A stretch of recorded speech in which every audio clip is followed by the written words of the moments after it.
Here we are with Ravenloft, The Conspiracy at Krezk, Season 1, Episode 4. Right? I just said 4, right? Mm-hmm. Yeah. I am Devin, the guy, and to my left is X playing Y. Tyler playing Phineas. Kevin playing Asher. And Peter's Jack Angus. Alright, gang, what happened last session? Let's do a brief recap. We conducted an experiment that brought us closer to the Mothman. Mothman, our only ally. That's right. I'm just trying to think back to the start. So I think the start of last session was just following up on the dreams of the session previous. Mm-hmm. Right? So following that, we went to the Krezk forest first. We found the stones and the creeks, and we interacted with the Vistani girl. That's how it started. That's right. Yeah, we saw the Vistani girl there. Mm. She was tending to the stones. We talked to her for a bit. We learned a bit more about the area. We learned that this was a mass grave site for an elven exodus that had come through here. And you found that chest in the river. Yep. Which had a bunch of elven artifacts in it, I guess we'd call them. Since they've been around for like 300 years. Which we didn't steal because they were artifacts. So we were just Reclaiming archaeologizing. That's the word for it. We were rescuing them. Yeah. And then we came back, and in anticipation of the dreams happening again, we set up an elaborate sort of spectral electrographic surrounding field that enabled us to contact and speak with the Mothman, who illuminated a few things for us. Sorry, go ahead. No, go ahead. And we kind of discovered that he's more of a foreteller of doom than something that's actively antagonizing us. So it's mostly us trying to figure out what the hell our doom is, so to speak, and averting it. Jesus Christ. Oh, Kevin. What's our doom? What is our doom? But it did also point us very firmly in the direction of this monastery, where supposedly Priscilla de Lesnia, who is cousin? I want to say sister. Twin sister. Twin sister to Gerard de Lesnia, and is also most likely a vampire. Or there's vampires there, at least. Mm-hmm. Vampires are probably involved. Like in all things, because they control the government. Literally. Blood banks are a scam set up by vampires. And they designed the air ducts. I mean, I was going to say if you... Yes. So yeah, we left off with us making plans to head that way across Barovia. Yep, you guys are going from Krezk all the way across the pile of paper here. Let me just... Up there, then. It's just so much work. There we go. It's on the floor. On the floor. Yeah, you're going from Krezk all the way over to, I think I said around here? I don't know. You guys should have remembered. I think a little more to the remember southeast from there. It faces Castle Ravenloft. Yeah, You can see it from where the monastery is. It was almost just outside of the fog, yeah. It was somewhere.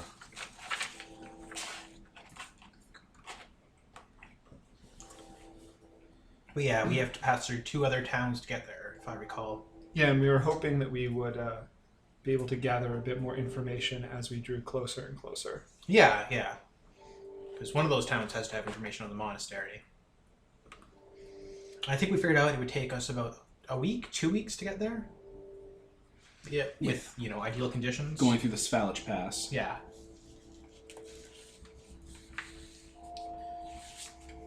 Well, Oh, we also found out that the mass grave site was the site of like a battle between Strahd and a blackguard as well, but like hundreds of years before Strahd the the Third. that we were thinking of. Mm-hmm. So it's a site with some history. Oh, yeah, exactly. But so now we want to first make some preparations for potentially encountering. Yeah. And you also know that we shouldn't be sleeping together. Yes. Yes. Avoid that. Platonically. I was gonna say this game took a turn. So yeah, it's discovered if we all sleep at the same time, we get pulled into that dream world, that dream cave, and we don't want that. So we sleep in shifts. Yeah, because that seems to bring our whatever this is closer. And I think we previously said that that was, unless otherwise stated, kind of our de facto plan. And you had said that as a result, we would always be a little bit tired. Yeah, you're off pattern basically, or off habit. Mm-hmm. Don't want our lantern years to run out. I mean, they did run out. I mean, only some. You okay? All right, that's actually a pretty good recap. So yes, you guys have packed your things up. How are you heading over through the Svalich Road to that area? Like, are you guys renting a cart? Are you going with a merchant caravan? What's your plan? Well, I have a mule and a cart. Is that going to be sufficient for For all of us? No. And I don't know if we want to be traveling alone. We should probably go with the merchants. Yeah, I think that would be best. All right, let me just see the map. So not a lot of people. Oh man, they're gonna head south pretty quick and break off until there's only a few people left. There's only a few people that are going to go all the way through the Old Svalich Road straight to the village of Barovia, and you're going to probably break off of them before that. Well, then they'll probably gladly have us until then. Yep. Wait, why? What are you going to do for them? What are you good for? Muscle? Well, I'm a tinker. I can make a lot of repairs and adjustments to equipment and tack and etc. as we go on the way. If a horse breaks a hoof or something needs mending, I can take care of that. And I'm a doctor. I also have a gun. You are a doctor. All right, fair enough. Before we head out, is there like a local bookstore? The Or an monastery. emergency light? The Church of the Morning Lord is pretty good for it. I'd like to go and see if they have anything on,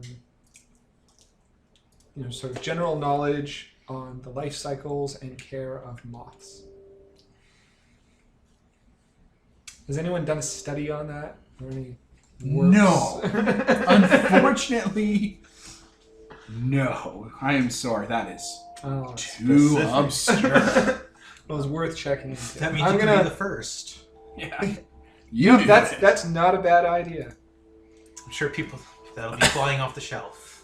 Although, to be fair, they might have books on Mothman. Like, if that's what you're looking for. Not really. The Book of Omens are on the death section. I mean, it's sort of obliquely. I'm trying to sort of get in the general. I don't even know how to vocalize what I'm trying to do. You try to bribe the Mothman by just peppering him. I'm trying to be on the same side here. Of what? I hear moths like this stuff. You're kind of a moth. Here, have some old rags. Then there's two things I'd like to do before we leave. One is I want to whip up a good big jug of that plant killer stuff. Okay. Sure. I'm just going to carry that around with me. And the other is I'm going to try and, I don't know, capture a couple moths. Yeah, it's easy. There they are. You got them. And combine the two. I'm gonna start bathing moths in acid. Love me. What All right, are you well, doing that's here? what I'm up to. What's going on? That's fair. Kevin, what about you? Asher? Yep. Asher. Asher is going to the Church of Ezra to get a blessing, I guess, or There prayers. is a Church of Ezra.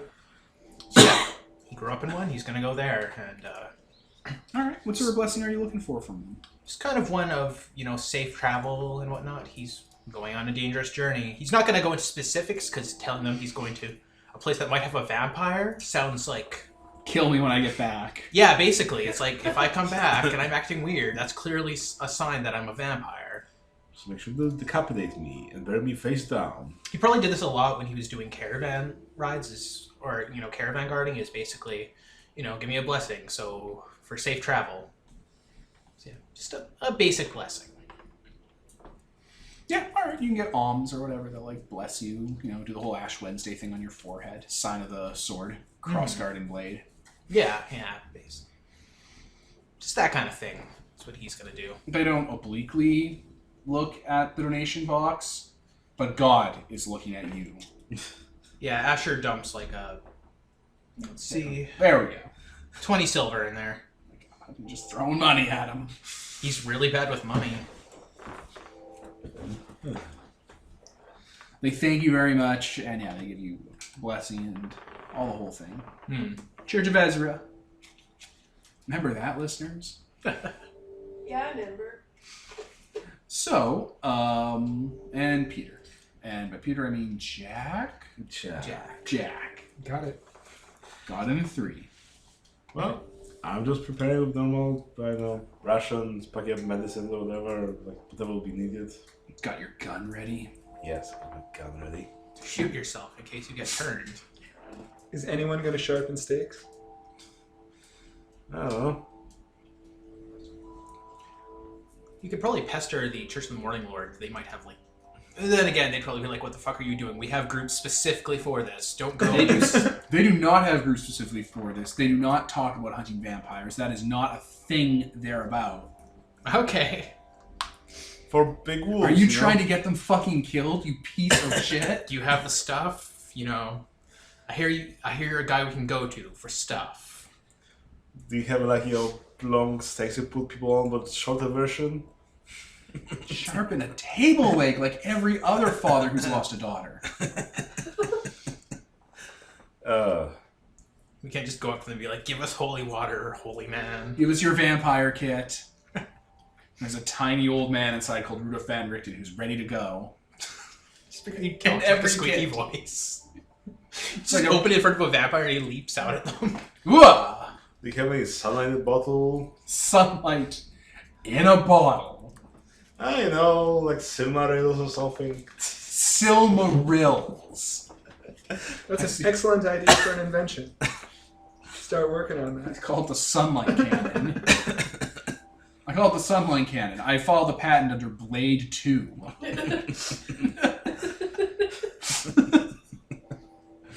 Oh, it's going to be a bloodbath. We're not screwed at all. My moths will protect me. You're literally an adventure. It's like fall on a cliff onto his back. This isn't that bad. Remembers the bottles of bees I have in my backpack. Oh no. Oh no. Dylan, too mean, honey. Yeah, I'm assuming we sharpen some stakes and keep them somewhere safe. All right. Or no one will find them and be like, "What the fuck are you getting us involved in?" Are you holding? I have a walking stick. That's kind of sharp. It's not a stake. It has to be a traditional stake. It has to be like... It has to be like a thick stake so you can actually drive it through the ribcage and sternum with a mallet. No, that's not how it works, Peter. It actually works really bad if you try to do it like that. This isn't Buffy the Vampire Slayer. You can just stab them on anything. Yeah, that's the secret with vampires. You can stab them with pretty much anything and fucking carve that heart out. It's not made of vibranium that's allergic to wood. It's just a heart. It has to be a very specific stake, Devin. Get a shovel and trowel that thing out of its chest cavity. What kind of non-traditionalist shit is this? You know, if you hit a heart with a chainsaw blade, it's gonna turn that heart into like Campbell's soup. It'll be the same as if you staked him. Okay. So, I guess we're making chainsaw blades then. I don't even know what a chainsaw is. I'm gonna look up the day chainsaws were made. Invention year. 1830. Was that World War One? Whatever. All the world wars. I went to a public school. All the world wars were in the 19s, Devin. Don't worry. Don't you worry your little head. Your puny little head. So, yeah, I guess that's what we do for the week or so before we catch up with or head out with a caravan, which I guess means that the scholar at the Morning Lord... Oh, wait, she went off somewhere, didn't she? Yeah, she'll be back when the season turns, they say. Yeah, right, okay. Yeah, okay. We're all ready. Which scholar were you thinking of? The one who was translating shit for us. She didn't leave. The one who's back at season turn was the person who knew the story. Oh, right. Oh, there you go. I had forgotten. She was translating something for us. More of that fairy tale, I think. Was it the fairy tale or was it the journal? No, it was the journal. She was doing a full translation of the journal. Ah. Take notes. You know what? I opened my own note documents. Do it. Should be a Google Doc you guys are sharing info on. You're so bad at coordinating. This is a detective story. I don't give a fuck. You've seen the serial killer wall. You know I'm not ad-libbing this time. Devil, I don't trust you. Yeah, I literally can't type on this thing. Something's wrong with this keyboard. I'll put Linux on it. No, I don't think it's the Linux. I think it's just the keyboard. Oh no, it's the Linux, not being on it. I mean, there's a keyboard right there. Just take it, and plug it in. Yeah. Anyway. You get into the caravan. Alright, let's put on some ambience. Metallic monks. Not metallic monks. Hack sign. The caravan is a merchant convoy heading in from like the outside of Krezk, probably Borka, and it's going to be going through the Old Svalage Pass and breaking down into the Warlock's Road to Haslan. Some members of the caravan are going to break off and head to the village of Barovia, or slightly outside of it. Whatever they prefer. They're going to play that by ear because of the poison gas. Depends on if they find a caravan or not to buy the antidote. Yeah, or if the Vistani are screwing with them that day, or if they have to give someone a cut. They're not sure. They'll play it by ear. But it is sturdy, like northern coniferous tree wood wagons that have been reinforced and like covered in sap.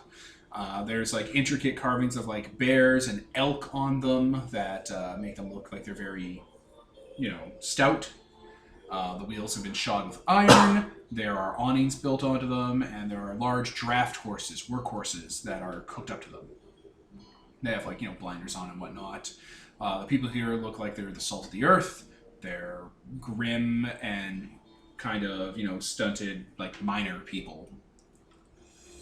A lot of them are Barovians, some of them are Borkins. You recognize 2 or 3 Darkanese people. They just look like they're from Darkon. They have that look about them. Untrustworthy. Yeah. Foreigners. Yeah. Culturally impure. They have a shameful origin. After, it takes a few hours for like a caravan to get up because everyone's loading, balancing the weight, testing how the cartwheels are actually like, sticking onto the suspension of the cart carriage and whatnot. There's a lot of load balancing for wagons that, starts and stops the journey a bit. It starts going. You guys start taking off. The Old Svalage Pass is winding and suffocating, like the Balok Mountains and the various areas that's been carved from have a very sheer corridor designed to them. So like a lot of the rock's been hewn and moved out over generations, but there's still rock that have like old vine and wood and some metal spun webbing put over like parts that are a little unstable that have not been kept up and have like lines going through them. It looks like trees have been transplanted here to help the soil stay more sturdy, so when like flash floods from the mountain, Jesus Christ, Peter, from the mountain thaw doesn't cause what's the word when earth gets swept away by a river? Not a mudslide, erosion. So a lot of trees have been transplanted here over the generations to stop erosion. Not successfully. Like a lot of them look like they're dying. A lot of the trunks are large and hollow and have like sunk in just that way that in the right kind of light they have those giant jack-o'-lantern faces. And the various bugs and insect carapaces inside are giving off a reflection as you go by that eyes are following you. Lovely. It's not creepy. What's filling the carts? Is it horses, oxen? Large draft horses. Large draft horses. Thick things. If you know anything about animals, which you don't because you're all from here, they're Novavasan. Novavasa is one of the 2nd to 3rd largest countries in the core. and it's known for its large, wide, open plains of horses. Absolutely nothing like Barovia, then. No, it's plainsland. It's Saskatchewan-y, where you can just stand in the middle of a field and see nothing but flat ground up to the horizon. What a weird place. Yeah. Their ruler is some sort of like religious crusader king, some sort of paladin. He's a weirdo. He can't be as good as they say he is. Well, as good as Strahd. Strahd, the original. Perfect. Strahd the humble. Strahd the genuine. The pass has been cobbled and smoothed over, and work has been done on it. It looks like by the merchants that go through, or people who live in the area. They've been working on making it easier to get trade routes going through, because Lord knows the people who live here won't do it. They'll just stay in their villages till they die. So a lot of work has been done to kind of smooth over the worst parts of the Svalich road. So, sometimes it's stone, sometimes it's mud, sometimes it's like carved parts of the mountain, and sometimes it's actual like divots or places that have mudslid or sinkholed away have been cobbled over. And like crude forms of like concrete and earth and plaster have been put on it. And yeah, it's not that eventful for the first leg of the trip.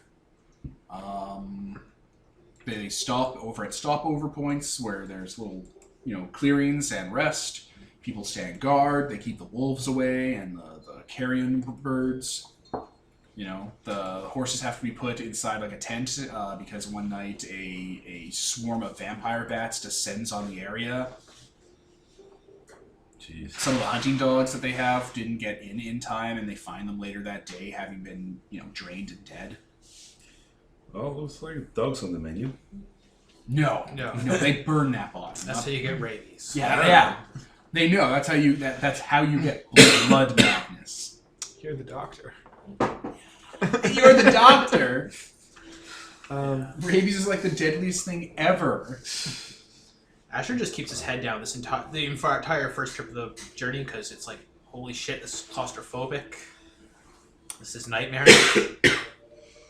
Yeah, part of the way through, you guys have to stop, and a lot of the men have to go out and move some like rock slide rocks out of the way and like toss them into a nearby like kind of quarry area. And there's like, animals got caught under it, some deer and stuff. I'll see if I can rig up some hasty levers and ease the transition, make the work a little better. Yeah, it's appreciated, and you guys kind of just cleared out of the way and keep on going. Yeah.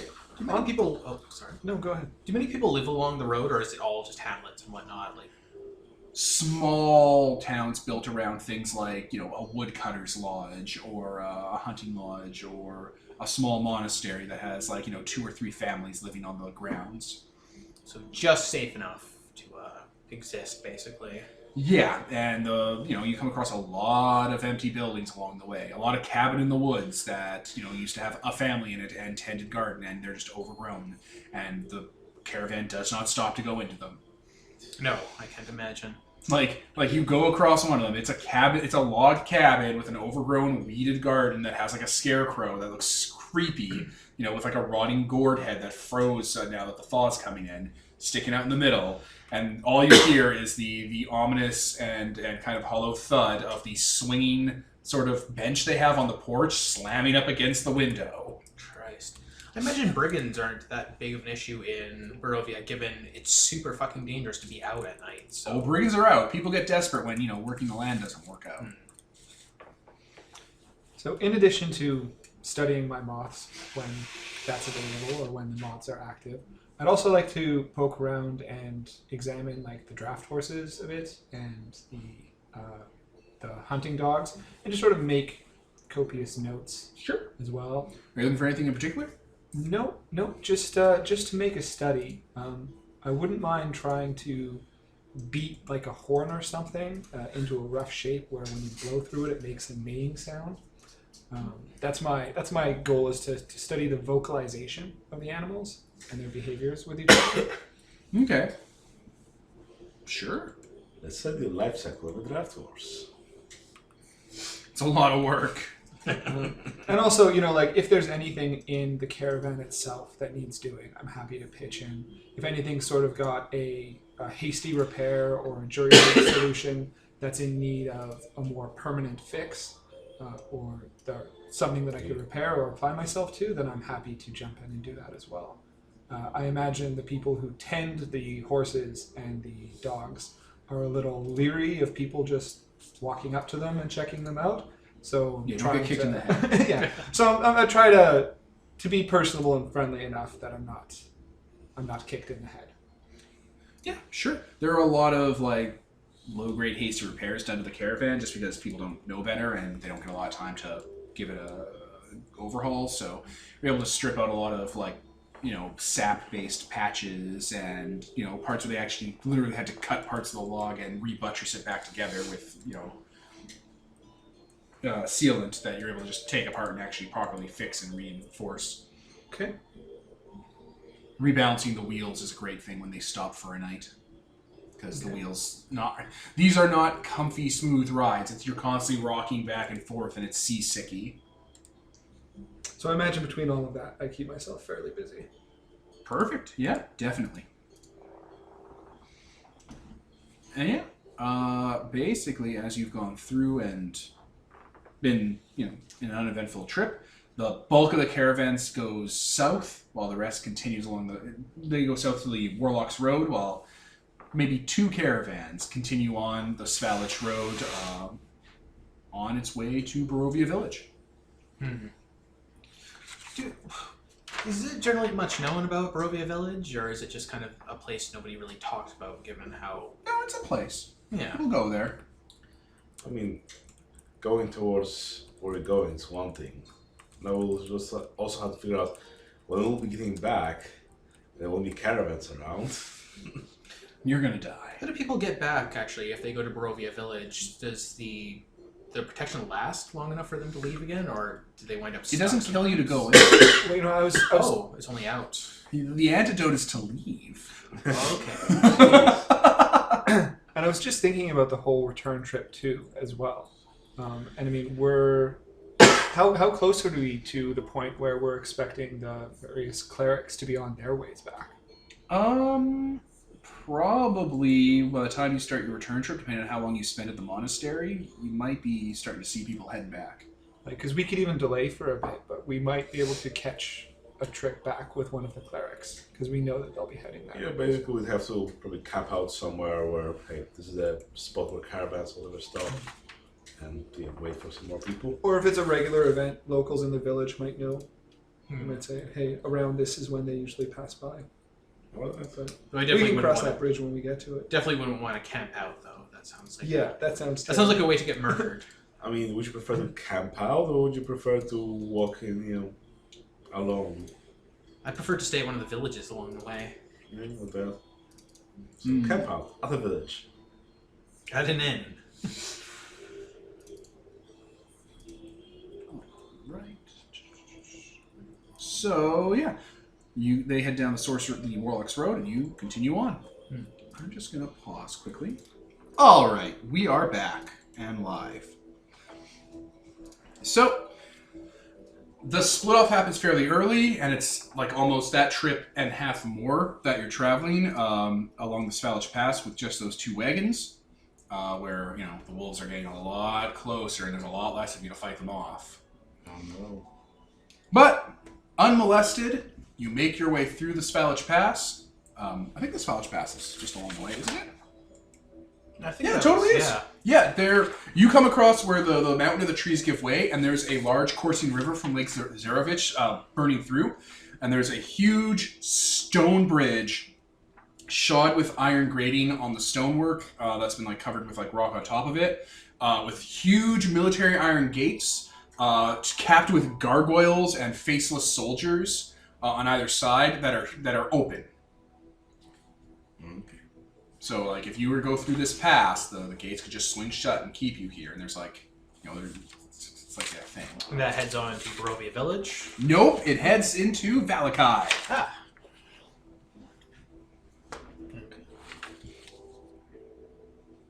So yeah, you go through the pass and Seeing as it's getting closer to dark as you're going on through. Once you get through the entire pass, the gates ominously swing closed behind you for no good reason because they're way too big and it wasn't the wind or anything. Just keep those fairies out. Does anyone else seem disturbed by this? Yeah, all the time. Life is a nightmare. That's fair. So long as everyone else is equally surprised. Yeah, scary demon ghosts close the gates because every part of Barovia is haunted. So long as it's common knowledge, okay. Well, at least you don't have the one party member here that could see ghosts. I know, right? That's good.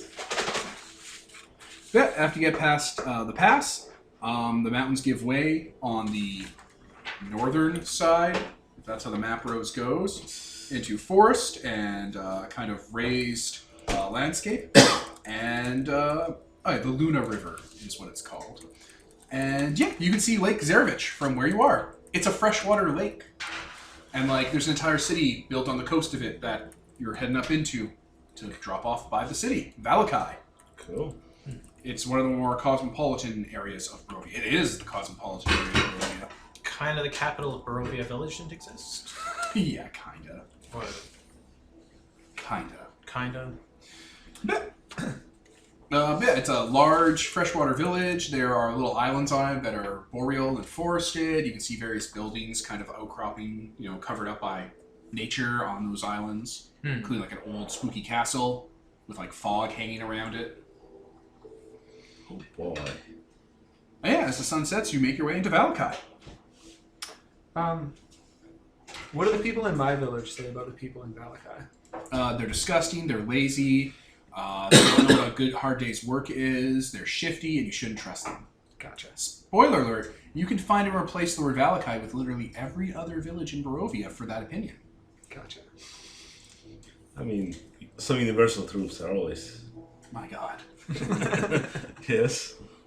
Our city's best, and nothing else compares. Yep, but as you go in, a lot of the heavy trees and wooded areas give way to different types of plant and forestry. There's a lot more.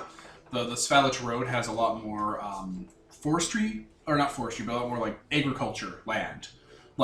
You see actual vineyards that dot around Valakai. Valakai's famous for its vineyards and for the alcohol and liquor it produces.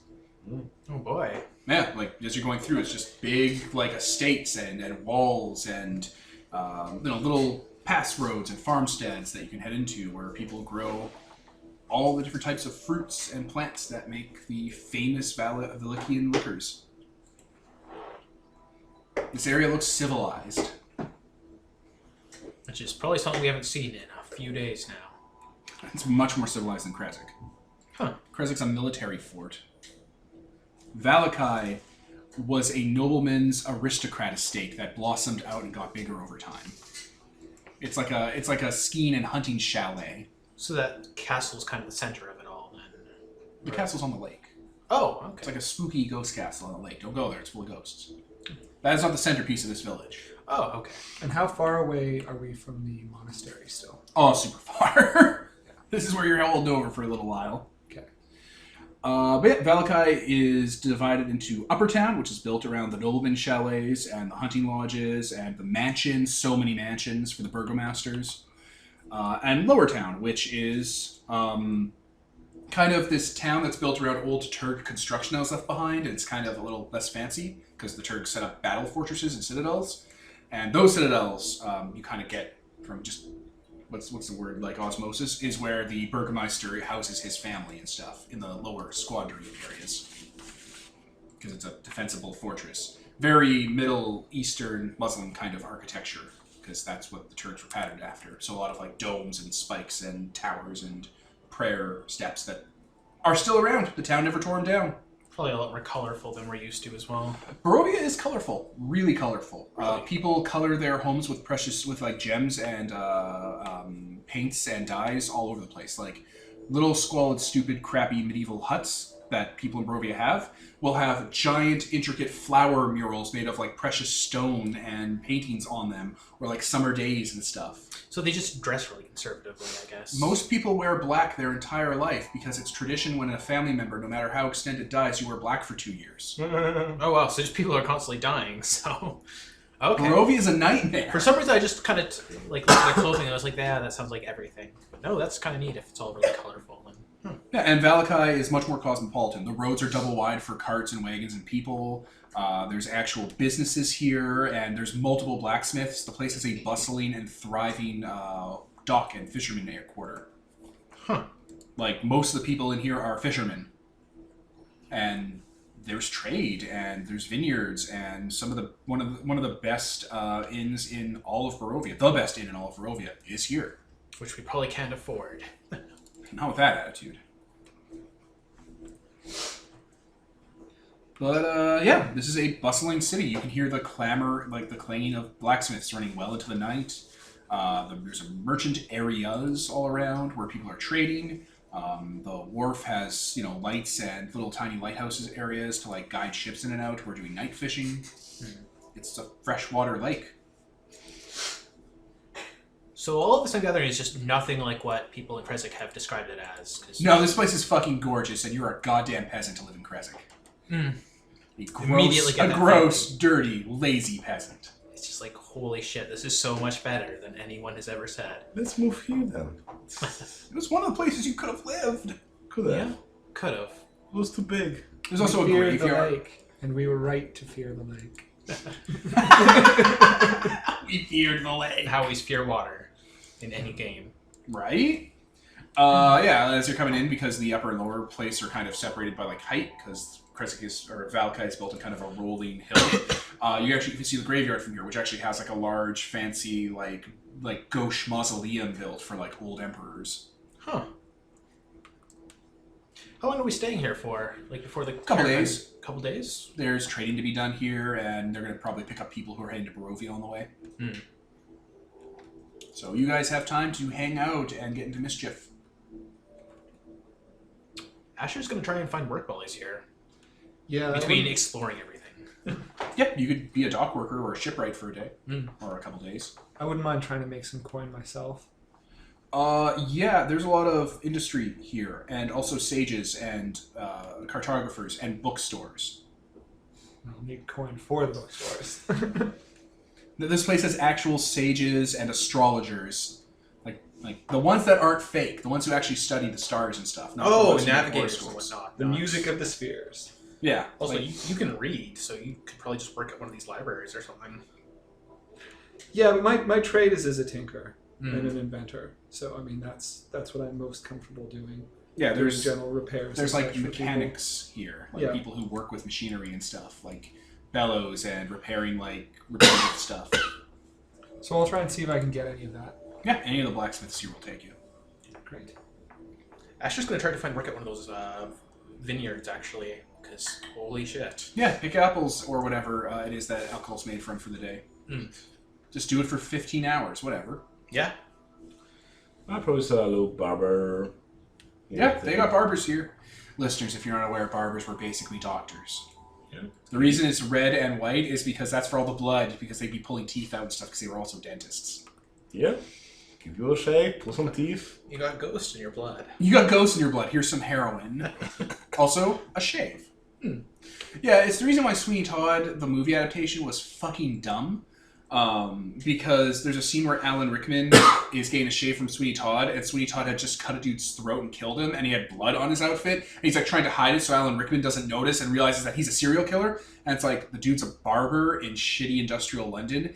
He would be soaked with blood and still be giving people shaves, and no one would notice. I mean, could have had someone cough it on him. Yeah, right? It is London. A dude could have Shitty put his hand on him, and a bunch of his skin would have kind of sloshed off from coal miner lung. And the SIDS. People were just falling apart all the time. With cobbles. War spies in London. Yeah. So, yeah. Valakai, you can get some work done, make some coin, and do some shopping. I wouldn't mind checking out the bookseller, seeing what they have there. Bookstores, plural. Bookstores. Okay. Then in my downtime, I will shop around through there. I've recently started getting more into the history of Barovia, so any kind of historical tomes or... Yeah, there's a bookstore called The Idle Hands. Okay. And it is run by a elven man. A man who is an elf. I don't recognize him as an elf. He just looks like a strange He person. looks super elven. He's I tall and thin. He so has the little long about ears and elves. fingers. Just A deer walks into the store and he pets it. Yeah. There's pan flutes. He's wearing like a mortician's outfit, or like a Nehru jacket, like the thing that has like the really tight collar and looks like a villain's outfit, and like accentuates how long and thin he is. But I mean, that Like was a spider. that was established last session though, because I failed that role. Yes. Is that so? I'm just Oh, no. trying to crib to that. I'm just painting a tableau for you. Okay. I mean, you only So have some sort of effeminate dwarf is selling books. They are short. No, wait, elves are tall. It's half elf. A tall dwarf. He's been stretched. I can't remember if elves Like are laughing taller than cat. humans or Yeah. are slightly shorter. Elves are tall. Okay. This guy is tall. Well, the question is it the high elf? High elf? My god. 420 blaze it? Which is now officially his name. In front of my wife? In front of my kids? Yes. Ugh. Well, I'd like to look through his wares. Sure. What can... You don't look like you're from around here, and the locals are very cloying with their familiarity. No, I hail from Krezk. A mining town. Yes. I have no opinion on the city one way or another. Oh, well, it's a great place. You should visit sometime. Sometime. And you're from... Nevukar Springs. Not familiar with that. Darkon. I see. I made the journey some decades ago. Well, must be glad to be over here now. It must be. He smiles condescendingly. It's very hard for him not to. Yeah. This is why nobody likes elves. So I was hoping for tomes on a number of subjects. If you could just let me know which you have. Anything on the history of great noble Barovia would of course be of immediate interest, as well as anything on perhaps moths. Moths? Yes, I've recently taken a great interest in moths, and I'm finding that there is a stark deficit of scholarly subject on the matter. I'm working to rectify that myself, but I wouldn't mind having some reference materials to work with as well. Let me see what I have. I just gotta pause. We're back. You're looking for books on Aurelianism. Yes, thank you. Huh. Well, I'll see what I have. And what were the other subjects you were looking for? History of Barovia. Well, I do have books on the subject, personal diaries and oral histories that have been copied down. Well, are you looking for anything in specific? I'm looking to do a general study, really. Well, we could start there then. I am traveling to a nearby region, so I suppose if I had to pick a starting point, anything surrounding there. But I am looking for the width and breadth of Barovia. Well, I'm sure we have encyclopedia we could begin with. What was your name? Phineas Grarsbottom. And I'll Grouse. Put forward my He hand. kind of just daintily puts out his hand and shakes it. Sombai. pleasure to make your acquaintance. I'm gonna send that over Discord because Peter's gonna misspell it. It's S01E04. Yeah. The secret is that it's a type of liqueur. I knew I knew that word. The booze. Naming themes. Wrong Discord channel, Devin. From what? Wrong Discord channel, Devin. No, it isn't. It's fine. Speaking of which, don't we get some cards at the start of the game? Oh shit! Yeah, we got a hand of fucking cards. I mean, we haven't had any rolls yet, so it's perfectly fine.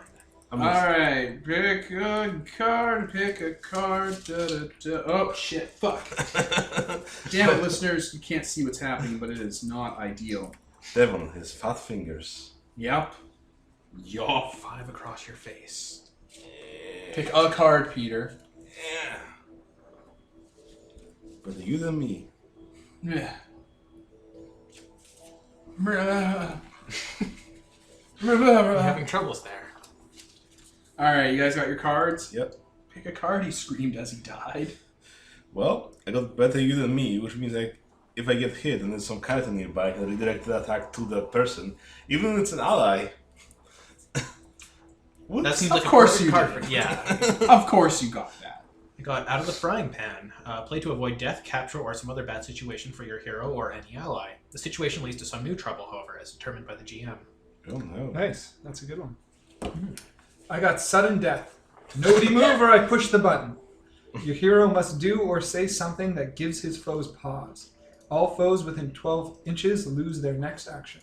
Inches? It's because it's a battle map. Savage Worlds runs on the battle map, so I think that becomes meters or feet in the conversion. Still, that's useful. That is very useful. Yep. Nobody move! I got instant death. My character died. I have to roll another one. I wish to explode. Peter has a horrific history of wishing to explode in games where he gets wishes. Well, it just come once. It was a pretty I big think one. wishing to explode once is enough to be a I mean- tragic history. I just wanted some ultimate power, but Keeps happening. Anyway, he goes through kind of his back stock and is able to find you some starter books. Like General History of Barovia, Oral Histories, simple books. and as for moths, butterflies, Aureliology, he has a book on common insects of Barovia and the poisons they contain. I just picture him handing a book of the hungry caterpillars. There you go. You Common dumb asshole. insects of Barovia and the A poisons coloring book. they Butterflies. contain.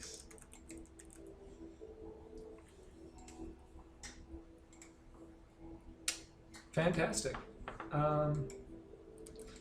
Well, I will thank him heartily for his help.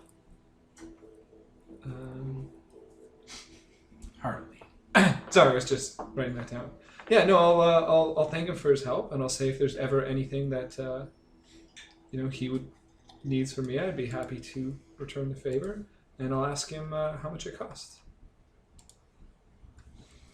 Oh yeah, do you have money? I have some money. Yeah, give him some money. I thought I'm Give a him little- a money. I thought you were like, and I'll thank him for the favor, and if there's anything he needs in its return, blah blah. Yeah, and and still I'm saying- gone. Money. I think books even are priced in the PDF. Yeah, I've got enough books in my thing. PDFs are super cheap too. I know that. The cost. You Or- think that The books PDFs in Ravenloft are super cheap? Yeah. Just hand you a gig stick and it's like, what the fuck is this? I'll ask if you'd be interested in dining with me and my companions tonight. Just as It's you know, date we're then. new in the area. He seems like a very pleasant fellow. Sure. He offers for you to meet him at the inn. He's going out for a night to eat there. All right, then I will see him this evening. At the Blue Water Inn. He looks suspiciously like a friend of mine. You all look alike to me. You people. You get along so well. You have so much in common. Oh my god. Yeah, he kind of just accepts and kind of just... You leave his store. Yep. Idle hands. Yes. Very good. Not suspicious at all. Do you guys do anything else? Anything fun? Anything equally roleplay and engagey? Asher explores the various chapels and churches here. Kind of tries to find There's a some few old here and there. ones. A lot of abandoned buildings near the wharf that were like small, like little chapels or single-family units that have been just left because people have moved up inland. Anything that kind of stands out as far as buildings go, or Nothing really stands out, but there's a lot of just places that have been kind of cleared out. Yeah. You'll explore a few of those. Not really looking to steal anything, just kind of urban exploration, I guess. You bring parkour to Barovia. Just, you know, exploring these old buildings and whatnot. Especially the older ones. Like ones that are just kind of standing out. Alright. Yeah, just houses and like chapels till, you know, Morning Lord Ezra and like the myriad old religions that just aren't around anymore. Yeah. And also we kind of asked around about that castle on the lake. Nobody talks to you about the castle on the lake. Nobody? No, it's one of those Barovian things. You can't get someone drunk enough to do it? No. Because nobody talks to them. Unless you want to go to a bar and start drinking someone under the table. Yes. That's the creepy fucking lake. That's exactly what he wants to do. I'm gonna bring this nice guy to like join us for dinner, and you're gonna be just trashed. How long have you known Asher? He is always trashed. Yeah. That's his secret. You green motherfucker. Race! Alright, let me just... Alright. You find a guy, he is old, in his 70s. He has rosy cheeks and nose that show you that he's an alcoholic. Thinning hair, glassy eyes, his skin's kind of waxy. All the signs of someone who's killing themselves. And he's the only dock worker, quote unquote, that'll keep a conversation with you when you start talking about shit no one wants to talk about. His name's Bluto. Bluto. Yeah, I just start talking about like kind of leading up to that, you know, start with simple stuff, move on to more and more obscure topics. You know, talk about the road and whatnot before finally leading up to the castle, I guess. Don't talk about the castle. Yeah, I've been hearing that a lot. You don't talk about things. People don't like to talk. Right? Talking's something you do with your mother or your dad when they're on their deathbed. Other than that, you just keep quiet. Yeah. Such a pain, though, you know? You just keep holding it in, and finally you're dead too, you know? Another ale for you? Not gonna say no. That's a little Bluto. Good old Bluto. Kind of raises his glass to Bluto. Bluto. Man, that castle. Treasure, I bet. All these old places, a lot of old secrets, a lot of old, you know, mysteries to them. No. You don't want to talk about the castle. And why not? It's haunted. No one listens to old Bluto. It's haunted. I mean, everything's haunted around here. What makes it so special? The family. Yeah? Man, the missus went batty. Buried her kids in the low tide. Gosh. Eaten by the lake spirits. Lake Their spirits. severed heads float on the mist.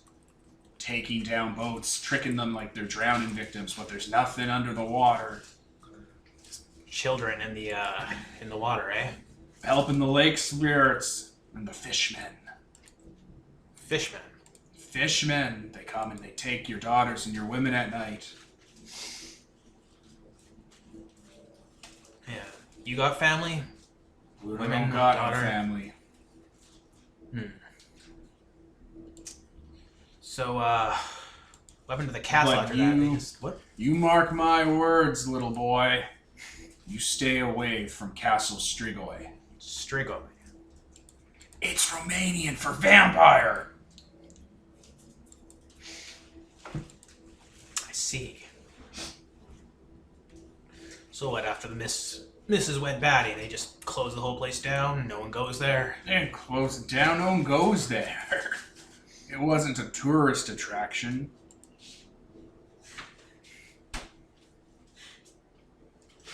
It's full of poltergeist. That's what the Mordants call it. The Mordants.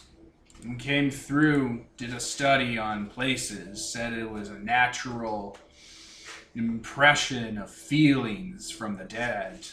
All very natural science. But it's the ghosts of those children. Huh. Angry, mean little things. As wicked in life and death as they were in life. What do you mean? People would go missing, servants, animals. It was the kids. Yeah? Kids are usually pretty innocent. Yeah, well, your family tree being a straight, dead, barren trunk will do that to you. What was the family's name? The line of succession, their line of succession wasn't any more spread out than the Zareviches, Strahd Jr. to Strahd Jr. When he says that, Asher just kind of looks around. He's like, Oh my Jesus. god, people are giving you looks. Someone's making the sign of the cross. Asher's just kind of like, well, thanks for your time. I'm gonna... The old dusty trail. Old Bluto nurses his drink, hated and alone like the crazy homeless man he is. Asher just kind of backs up and leaves the bar immediately after that. Good. You did it. That was a mistake.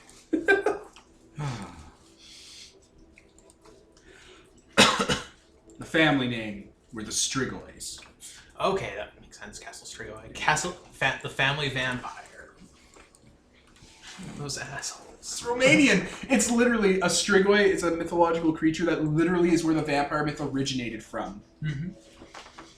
Like in the area of Romania where Bram Stoker wrote Bram Stoker's Dracula. Yep. It's so specific. So yeah, Asher just leaves after that. Deep in his cup. Which he does finish before actually abandoning the bar. Old Drunk Bluto's a call out to the shadow over Innsmouth. That's why I figured with the fishmen and whatnot. Yeah. That's my misadventure. Sin. Good times. What about you, Peter? Well, probably Jack. Probably haven't done doing some barbering, just socialize, quote unquote, some gambling around. And, I don't think I will have any adventure. You don't want like a full adventure? I'm fine. Alright. I might be in the background of Kevin's adventure going, what? Oh my god. You're gonna get us killed. I don't know this person. Jazz music stops playing. The record scratch. The record scratch, the meme with the jazz player being like,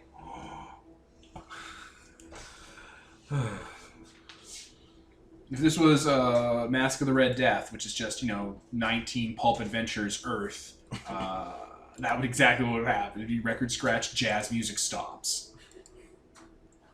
Talking shit about the mafia boss Zarovich. It's like, what the fuck is wrong with you, old man? You're gonna get me killed! You're gonna get my bones turned into dust. They're gonna throw me in a grain mill.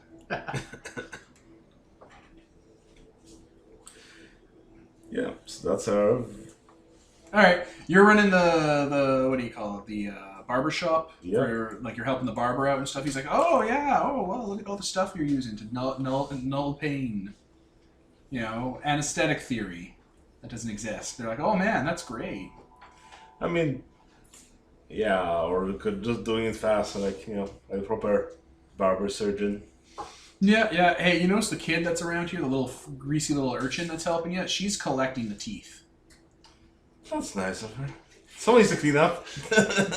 Yeah, she's not sweeping them in the bin. She's collecting the teeth in a little pouch in her little grimy kid dress. Everyone needs a hobby. I'm sure all of her teeth are falling out, so she huddles in the corners and pushing them in. Oh, No, I'm just imagining a teddy Kevin, bear. why? Stan from American Dad, he's like, he still has his baby teeth, and then he smiles, and they're all tiny little teeth. Yeah. You don't want to bite that fucking hook, Peter? You're good? So, what you doing with those teeth, little girl? I'm cleaning them up, mister. Oh, just cleaning? Yeah, cleaning them up, getting them out of the way. Working for my rat for the day. There's also people in the Spanish woods that would want some. They want teeth? That's from what I heard. For the what? That's what I heard. Oh, I don't know anything about that. I'm just cleaning up around here. Trying to send her to her death in Yes.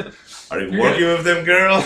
Like she's gonna come back being crucified on a tree that's alive and covered in armor attacking you. It's like, what did you do? I made a nemesis. Crime is illegal. Well, the bin's over there. Yep. She goes over to the bin, pantomimes throwing the teeth in, like a few like of the not great ones, and with the rest of the garbage, and then just kind of scuttles out of view. So as the labor like, so what's her deal? Not new. Yep. Nah, she's just some village kid I, hired to clean up around here. Give her a rat a day. That's nice. A rat is a type of coin, listeners. Okay. He's not paying her in plague carriers. This isn't Warhammer 40k. This could have thought he was being a total asshole. He's like living in this affluent city. He's like, here's your rat for the day. And she's like, oh, eats it all? I'm gonna get another, right? Yes, tomorrow.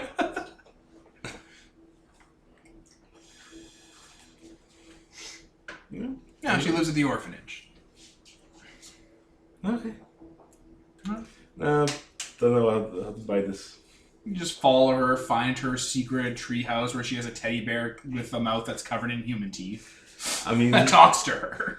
one thing we learn about Barovia is you don't ask questions and you don't follow leads. And then you might survive. You don't This whole thing is us leads. following a lead. We're literally leaving the safety of our town to follow a lead in an abandoned cathedral. Well, you don't follow shitty leads. To die in a shitty way. At least, We're following the word of He a doesn't want- Mothman. He doesn't want to end up. Who communicated to us through electrical waves. As a voice operator from World War I America. damn those Yankees.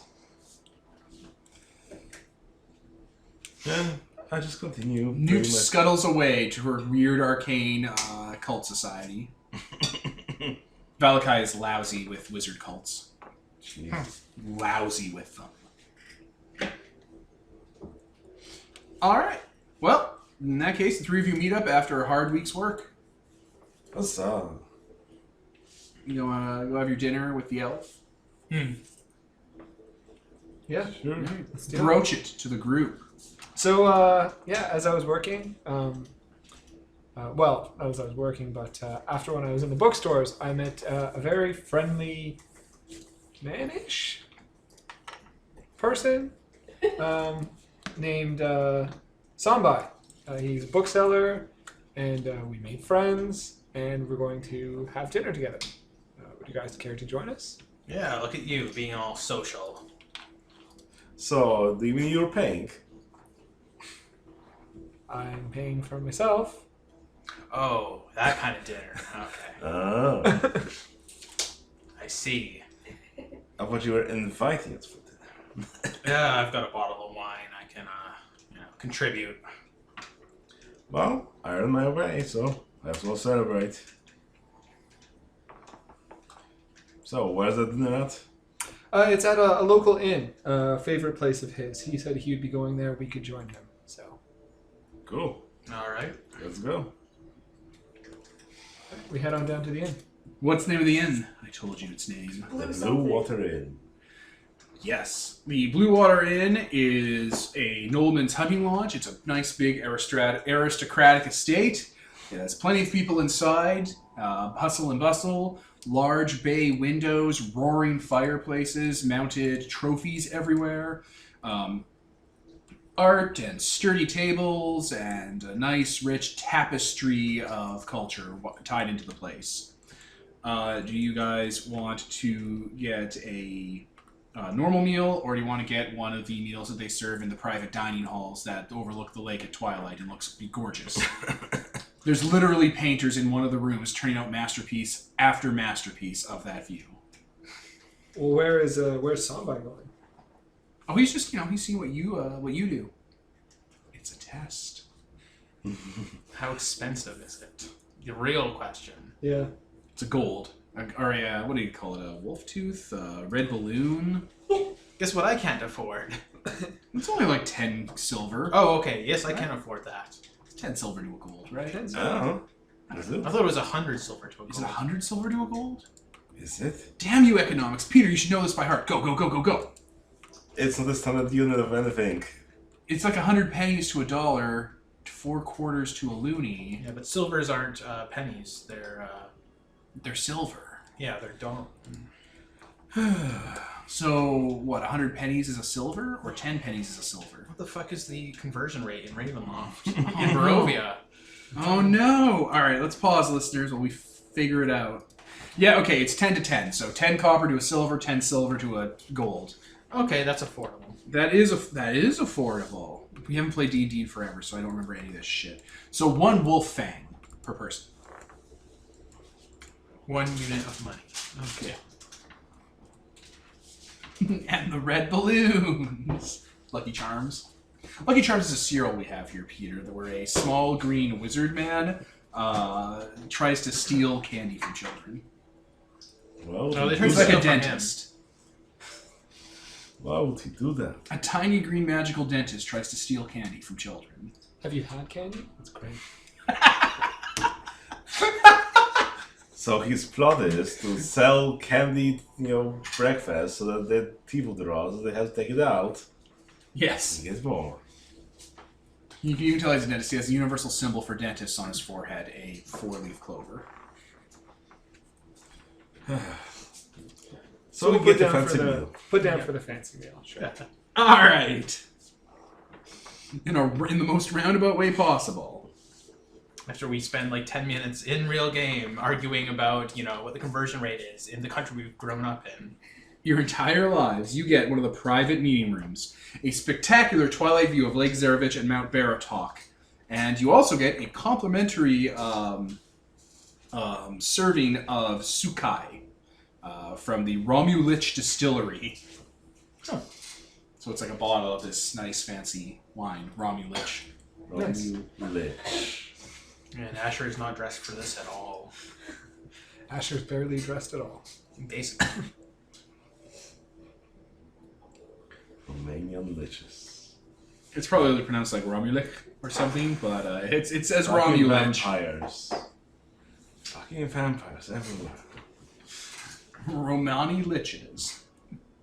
Romanian liches. Alright, so you're at the bay window. It's a nice private meeting room. It's big. The whole wall is like giving you a view to the lake. The setting sun makes it go into a kaleidoscope of autumn colors, even though it's like spring's breaking. The whole thing. You guys have been out fishing. You know what lakes and mountains look like. Okay. It looks nice. Not like you want to kill yourself like most of Barovia looks like. And then the ghost children come out. And then the ghost children's severed heads come out. The ghost children were always here. We just couldn't see them. The real ghost children were the friends we made along the way. I mean, yes. Yeah, so the elf, whose name we all remember, Yes.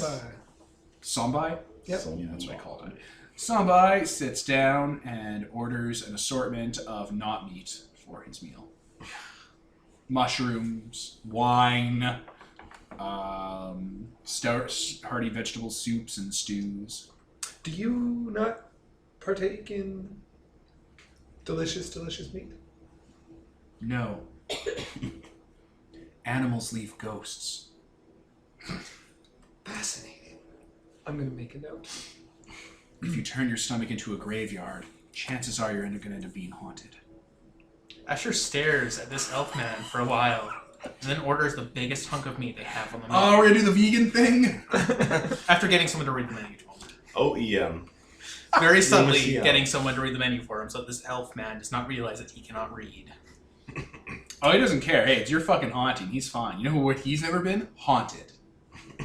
We can change that. So, Just take some animal bones, grind into dust, toss it into his bookstore. Toss into his bookstore. Now you're haunted. I brought him here because we were making friends. Now you're going to be shitty not about to, him. not to haunt his So- place. He didn't mention being a vegetarian once. Yeah. So what friends did you make? So I'll try and make some pleasant small talk. I'll ask him what brought him over here to Barovia in the first place. I was doing a dissertation on the growth cycle of morals. Ah, a fellow scholar. I knew there was a reason I liked you so much. The humidity and temperate mountainous region of Barovia has a very nice selection of crops and species to look after. I would love to read your work sometimes. It's a work in progress. I'm going to give it another 30, 40 years. Well, that's some dedication. What? That's some dedication. Sorry, I was translating. He translated for himself. It's a hobby, a flight of fancy. I'll probably move back home once I'm done. If there's anything else have, it's a lot of time. Yes, we do. There wasn't any lead up to that. He was just commenting that 30 to 40 years is going to be nothing for him. Yes, it's already been 20 years here. So why we didn't bring the writing? The what? The writing found? Why wouldn't we have? I don't think we'd have left it there. Did You we? probably have things in your inventory, Peter. I mean, did we leave it for translation or something from the Elven thing? No, we only left the one thing for translation. We couldn't get a translator for the Elven language because we didn't have an elf around. They told you it was moon runes. It can only be read under a certain moon, like in Lord of the Rings. Yeah, but there was the The Vistani. read most of it. Yeah, except for the moon runes. Which can only be read under a certain moon. Wait, how long? How long does he say he's been here? 20 years? Years. Okay. How old are you guys again? I thought he was like 30, aren't you? I was like 30. Yeah, like late 20s. And how old are you? Grouse bottom. Mid 30s. People in your last names that you have. I actually think my last name is like changed 3 times in the introduction to these episodes. God damn it. That's fine. Not that we can keep a straight story ourselves, so. Wrote this whole character sheet. I can never remember anything from it. Well, I'm gonna ask if he's heard anything about that. I'll say that we were at a site recently of an elven exile that met with some ill fortune. Hi, we're at this murder site. Do you know anything of it, elf? Well, I don't know. Maybe there's a chance he knew about it or was aware coming in. Like, when he came in, did he just come in on his own or as part of a caravan? No, I just traveled here from my home. Oh, okay.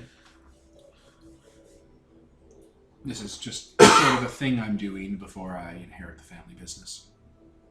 What's the family business? Bookstore. Nice. This is more of just a side project. So what are you gonna do with your bookstore here once that's all over with? Just gonna Transport what I keep back home. The actual property will remain here. Well, obviously. So do you do much traveling around as part of your study? Oh, yes, I keep to a few small forests and glades and mountain paths in the area just to check on various crops and life cycles, and I have my own little garden. You bring a horrible thing.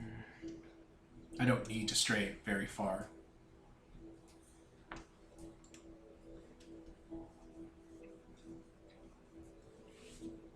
Well, that's nice. He's not terribly interesting. Nope. He studies plants. So I'll share some of my own thoughts on, alchemy and alchemical properties of the local foliage. Moths are the servants of an alien being. A psychic being that speaks through electricity in invisible fields. Oh no, we're not talking about moths in this conversation. You got some of those plants that you took from that glade, right? I think you excited yeah. that into. Is there anything there we didn't recognize, or I mean, you're There- our own plant guy, so There were a couple that we didn't recognize, yeah.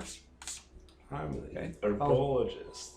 Bring out some of the clippings, ask if he can identify them. Yeah, he's a herbalist. He can figure this out. Okay. I'm not mispronouncing that by accident, listeners. I'm making fun of Ian, who pronounces herbalist as herbalist.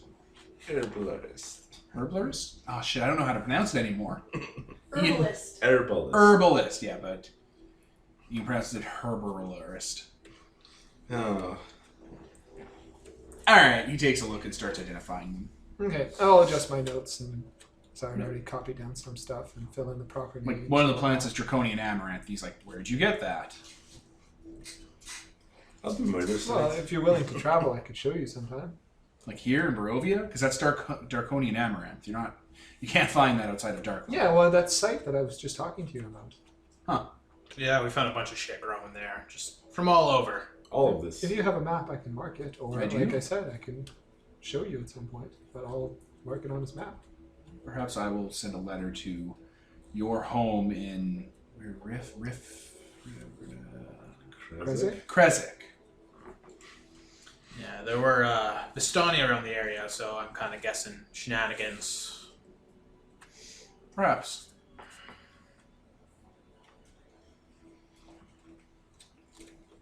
But yeah, I'm not really trying to like pump him for information on anything in particular. I'm just trying to. He tells you about plants and cave fungi and lichen and stuff that he's been growing and experimenting with.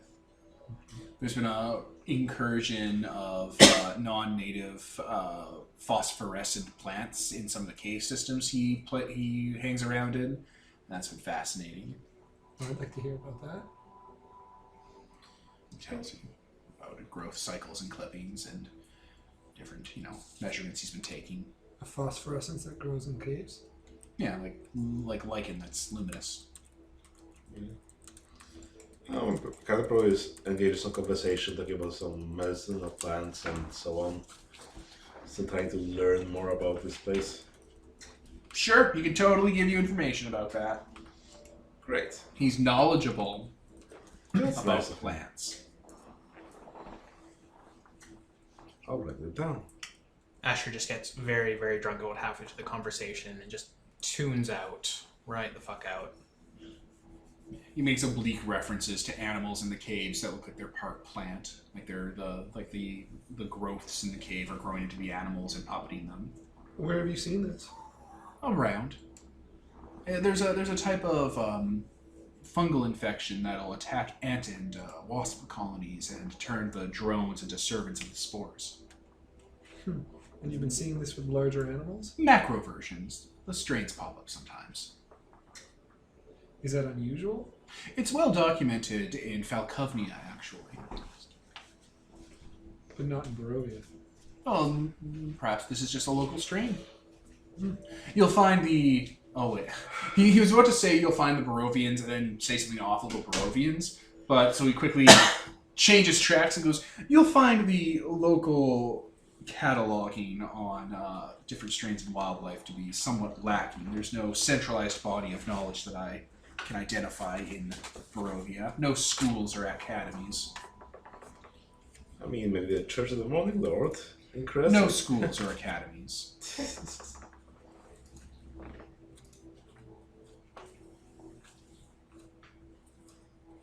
Say anything else, you'll have to start one. No formal schooling or anything, so it's not like this information can be kind of spread around. Yeah. No, but there is virtue in being self-taught. There must be there must be, as there are people in Barovia who seem to be getting by on it. The slappiest in the face compliment he could give you. Yeah. I guess he's not sorry then. This is I guess I'm definitely not sorry. forming my impression of elves. Of Asher people. These aren't my... The Asher Your family. people. Your people. Your mother's family. He is so vehemently opposed to that whole thing. Well, I suppose I better be getting back to tend to my moths. I do have my own research to take care of. All right, you guys have a nice dinner and break. Huzzah. He was a nice-ish. Elves. Are you saying that guy was an elf? Yeah. Whoa, whoa, whoa! Slow down. My stomach's a graveyard. It's so judgy. The reason that Barovians are so haunted is because they eat the wrong superfoods. You can't have children with nuclear arms. It's the toxins. They need to eat simpler foods. Simple foods. Like grains. See, these people come from outside of Barovia, and they just look down on us. Non-stop. He was really tall and he was looking really down at you from his like little prim nose spectacles. Asher's His 5'8". long snapish nose.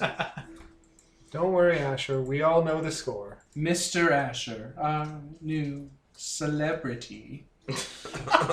Damn right we know the score.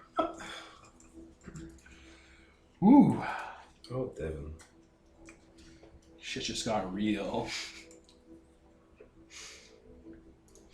For some reason I always pictured elves as being really meat-eaty, but I think it's just from Dwarf Fortress where they're cannibals. Everything's a cannibal in Dwarf Fortress. That is true. Yeah, in most fiction, elves are notoriously vegetarian. Yeah. Like, for example, Shadowrun. The worst. Ugh. Yeah. I guess you're done in Valakai. Okay. Yeah, I don't think there's much to gather there. I guess near the end days I start asking about that cathedral, but I guess we'd probably have to be closer for people to pay attention since it's not directly outside of their city. You mean the monastery you're going to? Yeah. Do you guys know the name of the monastery? It's written down in the notes that haven't been shared with me, but... Oh, has it? I believe it is called the Monastery of Silver Threads. That's likely what it was called, yes. Yes. Monastery of Silver Threads. Let me check my serial killer wall. Oh my god, there's just so much on it. The Monastery of Silver Threads. Everyone, to the person you ask who knows about it, responds, it's a cursed place. God damn it. Which curse? And they won't say anything else about it, I'm assuming. They're just like, I don't want to talk to you. They all give you the Commander Shepard, I have to go. I'm gonna have to bring out my... I don't even have good Intimidate for this. Yet. Oh, I have my Spirit up at D8. I should start raising that. Oh my god. Oh, if you want a hook, there's a small child watching you from, like, alleyways and, like, the awnings under houses while you're hanging out, asking people, shaking them down with the Monastery of Silver Threads. Children are easy to manipulate. Hey kid, you want a rat? Yes? She scuttles around to you.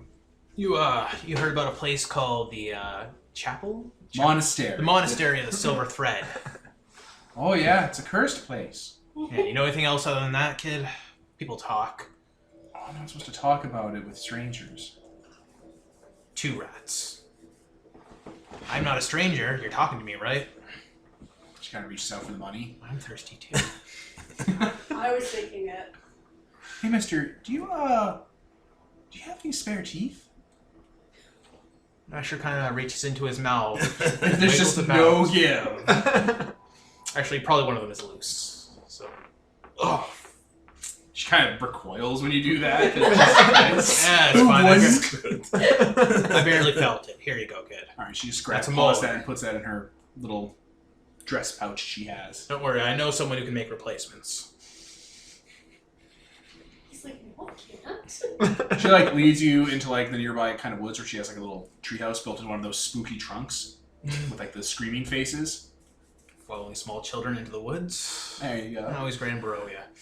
I mean, don't worry, if you need some team replacement, just go back to where you found your other body and just get the... Oh my god, there's spare teeth in there! In that body you hacksawed up. Perfect I replacement. can get a new liver. You're just a little salty. It's still good. It's been preserved. I can just keep finding other copies The of my salt body will- and the- stealing The shit. liver will work as a reverse osmosis filter because of all the salt. Jesus. Time travel punk. chronoware Good instead of lord. cyberware. You're just taking cybernetic upgrades from past and future versions of you. It's like, what's that big giant arm made of? Oh, a bunch of past and future versions of the arm that I stitched together into a giant version of it. How did they get those? Travel, bitch. So yeah, I'll follow her off into the woods. All right, yeah, she'll talk to you about the Monastery of Silver Threads. Oh. What do you want to know? I want to know, how long ago it was abandoned, if she knows that. It's not abandoned. Really? There are monks that live there. Really? They're quiet. They don't light lights at night. They don't tend to it during the day. They mostly come out at night. Who do they worship? Mostly. Peter made this wind-up slapping motion. Jesus Christ. Who do they worship? They don't worship anyone. It's just a monastery. But monasteries worship. That's the whole point. They're holy people, ain't they? No, it's just a building full of monks. Yeah, but monks are holy people. It's just a building. It's just a building full of old people. Oh, like a retirement home. Oh. How do you know this? Who talks?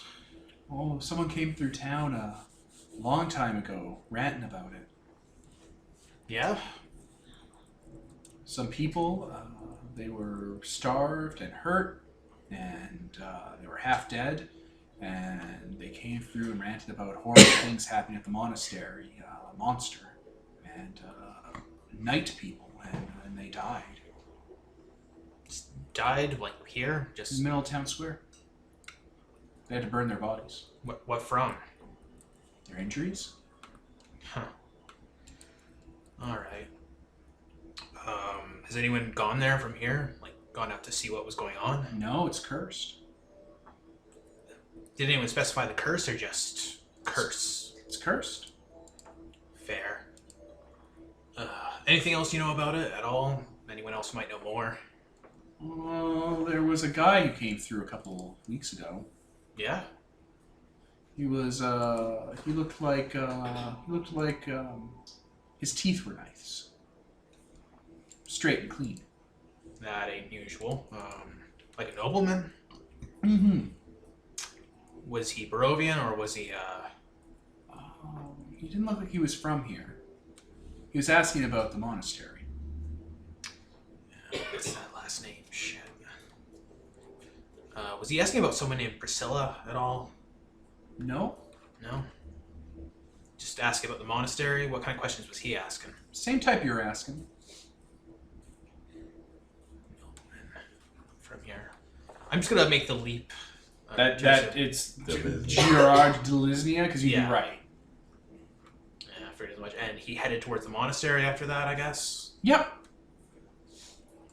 Alright. Thanks, kid. Not too long ago, a woman came by asking for him. Looked kind of the same. Pretty. Nice teeth. And went after him. Okay. How long ago was that? Just a few days ago? Yeah. Man, if we hurry, we can... Alright. Asher reaches into like his pocket and just pulls out 10 silvers. Just kind of like... Oh yeah, she takes those. She scuttles off into her treehouse to hide them. Take care of yourself, kid, alright? Thanks, mister. Yeah, I'm gonna... Her name is Newt. Newt. If I don't know her name, then nothing bad can happen to her, because she's not an NPC. Not like Kana. Exactly. Nothing bad can happen.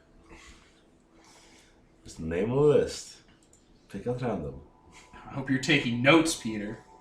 Why? Because you should be taking notes. I'm just burning through silver. Notes. Alright. You guys can meet up then. Yeah, I'm gonna let them know all about that. Exactly that. That we're actually not too far behind Priscilla, and maybe if we hurry, we can actually catch her. Do we know the second person was Priscilla? We know the first person was Gerard. She looks a lot like him, and it's kind of easy to put that together, or at the very least guess. That's a safe guess. Yeah, but given how shit's working so far, maybe it was like giving us a warning of something that will happen to her or something, and we might actually have a chance to save her. I wonder why they were heading to the monastery. Wasn't Priscilla supposed to be allergic? Finger quotes. Huh. Allergic to what? Silver, sanctified wood, and garlic? Yeah, I thought she was already a vampire. I mean, But I mean, maybe she... shit's been so weird. Maybe she will be. That's right, because the Mothman is messed up with time. It's especially weird because he Proceeds. was... Yeah, he was looking for her, but she was looking for him. Sounds like shit's weird, right? Yeah. And they were both directed towards the mausoleum, or the chapel. Monastery. That's the word. Oh, and the monks there only come out at night, not during the day, and don't worship no god that they know of. That sounds awful. So, just from that alone. Are there non-denominational monks? Is that Yep. a thing that's no... Okay, that's not unusual It's then. not that unusual. Okay. Like, you're used to the Morning Lord and the Church of Ezra, but in Barovia, there are just monasteries with monks in them. Weird, but yeah, okay. There are so many gods and deities to keep track of that. Barovia is, it's a thing in Barovia. It's full of churches and fortresses and temples that are abandoned or don't even worship, anything you can really recognize anymore, but they have monks in them. Or they just privately worship one of those religions that isn't... Yeah, allowed or they're anymore. just people who, discuss, religious philosophy. Yeah, you bunch of know. scholars getting together. Yeah. Okay, that makes sense. Asher wouldn't put that together, but yeah. So he's kind of guessing that's kind of weird. So yeah, it was only a few days ago that she passed by. I'm kind of wondering if we can catch up. I mean, it's a woman traveling alone, as far as I know. So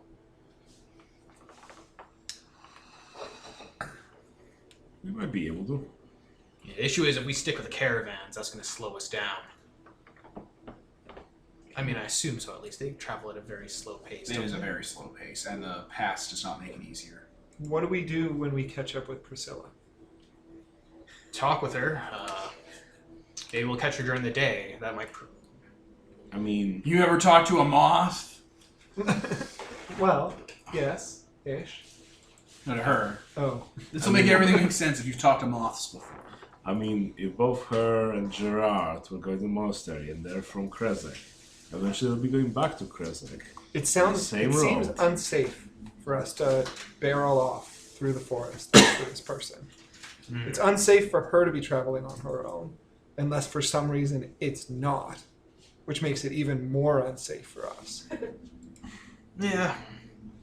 I mean, just sticking to the roads. I mean, we're not going to travel through the forests. That would be suicide. Yep. We'd get eaten by wolves. If she goes to the monastery, either we'll find her at the monastery or we'll find her going back on the same road. There's no other way of getting back. I mean, she could go anywhere when she reaches the monastery. She could go to Barovia village. Well, I think that we should stick with the caravan, but if you guys both think that we should head out now, then I'll head out now with you. I think we'll just stick with the caravan. Yeah. I ain't going to force you guys to travel along the road, so... It's just so dangerous. It's super dangerous. It's dangerous to go alone. It's So yeah, dangerous to go even with the three of us. I guess we'll stick with the caravans. Sure. Caravan takes off from Valkai and continues down the Old Svalich Road. And yeah, it continues to be that same kind of, desolate, empty, kind of claustrophobic mountain pass. Cool. Fewer and fewer people with the caravan, I guess. Well, I guess probably 2 more after. caravans. They've added like a extra people. But after another 3 or 4 more days of travel, you come to where you have to split. They're going to head south to the village of Barovia, and you guys have to head northeast. Alone? Yup. Nobody goes there. No horse, no cart. Unless you brought your little donkey. Yep. He's got the donkey then to carry our shit. And probably him. No, I'll walk beside it. It's got to carry a bunch of gear. Yep. Yeah. I guess you probably split off like early morning from the caravan before it takes off, so that we have all day. Yep. Or get as far as we can, basically. Yeah, the one of the caravan guys is like, if you're smart, you'll get to your location before sunset. Can we? Is that doable? possible? For us? If you hoof it, it is. It's a solid 20 hours away. Then I guess we're hoofing it. Yeah. A jog the whole way, yeah. Forced march. Basically. Ooh, military style. Yeah. We're not going to be out after dark. Do you want to get there at night if there's vampires though? Wouldn't you want to get there during the day? Yeah. That's a good point, actually. Look, it is morning now. This would be the ideal time to arrive. So we have to walk slowly. We should keep an eye out for somewhere we can camp that's not super dangerous, like a cabin or a anything like that, and then stay the night and then continue in the morning. So stay the night halfway there. And then... Well, a bit more than halfway, just not within like when it's in view upon the Let's hilltop. not stay within their patrol range. Yeah, basically. Patrol range. The monks. Vampires. Oh, they just patrol the air ducts. You should fucking check out for the air ducts for vampires. Check out your fucking apartment in Vampire the Masquerade Bloodlines for vampires. So yeah, I guess that's the plan, is to find somewhere safe along the way to camp out, and then in morning actually approach the monastery. So your plan is to just camp out in the woods. Probably somewhere, there's abandoned buildings everywhere. There's got to be somewhere that we can... that isn't full of ghosts. You're gonna chop your dick off. I think camping out, as dangerous as it is less dangerous than approaching the monastery at night. Maybe we can sleep up a tree or something. Actually, there's really big trees around here. Look at this. No, I couldn't carry the donkey up there though. You're a future guy and also tech guy. You can make a pulley system. I think we need to start a fire. Just have the donkey hanging from a tree all night, like how they protect from bears when they're camping. Or like the food for the T-Rex in Jurassic Park. We just look out at night and there's just bears batting like a pinata. Jesus Christ. Werewolves holding sticks. Alright, you travel down the road absolutely alone. Not another sight of any other human beings for the entire trip. Midday hits, and then afternoon, and then evening, and then nightfall. Burned out shelters, collapsed cottages from the snow melts and bad roofing. Sun sets on you. I'm starting to think we can't be too choosy with where we seek shelter here. Yep. No, let's go in a building that we can barricade. Yeah. There is what looks like an old farmer's like greenhouse. So it's like a 2-story house, kind of like a barn, but a little more compact. The roof and the second floor have collapsed from snow and wood rot and a nearby tree having been struck on it by lightning. But the walls are still up. That's what matters. When you guys go in, there's an impressive amount of like deer carcasses and skeletons like just strewn about in there. Like, how skeletonized are they? Some of them they froze during the winter, and the exposed parts were eaten by scavengers and rodents. I guess it's time to huddle for warmth here. Instead of starting a fire and attracting everything within a 20-meter radius. The deer can start fire. He's theorizing how the deer died, not what you should do. Okay. The deer didn't start a fire, Captain. They didn't get up on their hind legs, pull their hooves off to reveal little fingers. Are you sure? Because that sounds like something Barovian deer would do when no one's looking. Fucking were-deer. Let's picture that's how were-deer transform. Right, they just take them off like their gloves. I'm thinking we should barricade everything as much as we can so we can keep the lights on without it being obvious from the outside. Mord! Mord! There's a large Korax crow on a beam in the roof where the moon is starting to kind of rise up, and it's just screeching out that word. What, death? Yeah, the French word for death. What would French be in Ravenloft? Forkin, Lemordian, Demontluian. Either you speak that so you don't understand exactly what he's screaming at I only us. speak Barovian. You asshole. The Latin thing.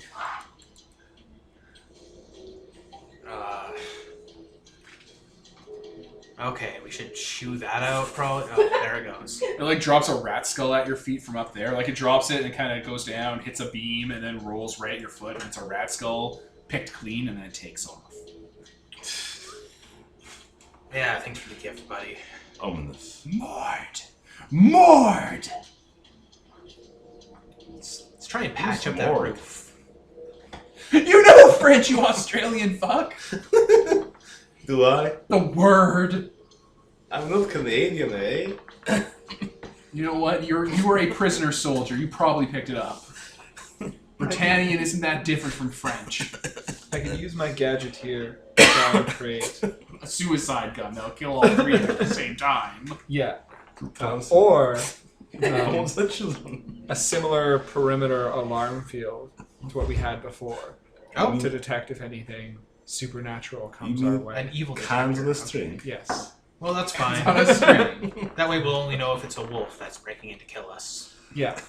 I'm fine with that. That works.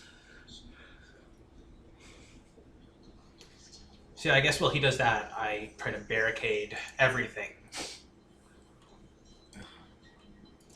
Sure, yeah, there's rotting woods and logs and some split wood from like a woodsman's axe nearby stacked up against the building that has just been like overgrown.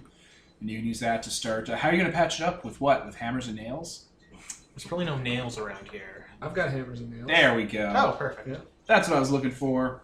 So yeah, you provide the nails, I'll provide the manual labor. Yep. Sounds good. Oh, and we're taking the mule inside the building. Oh, He's yeah. not staying outside. He would be Yeah, dead. that's smart. Just put it right next to the deer. That's a profile system. We'd find him propped up outside like some kind of wicker man with his ribcage open. Propped up on some You're gonna die. cinder blocks. On cinder blocks. I'm sorry. On cinder blocks. This isn't... I don't even know what that would be. I want to say Detroit? New York? So yeah, hopefully between the three of us, we can suitably protect this place from horrible instant death. Alright.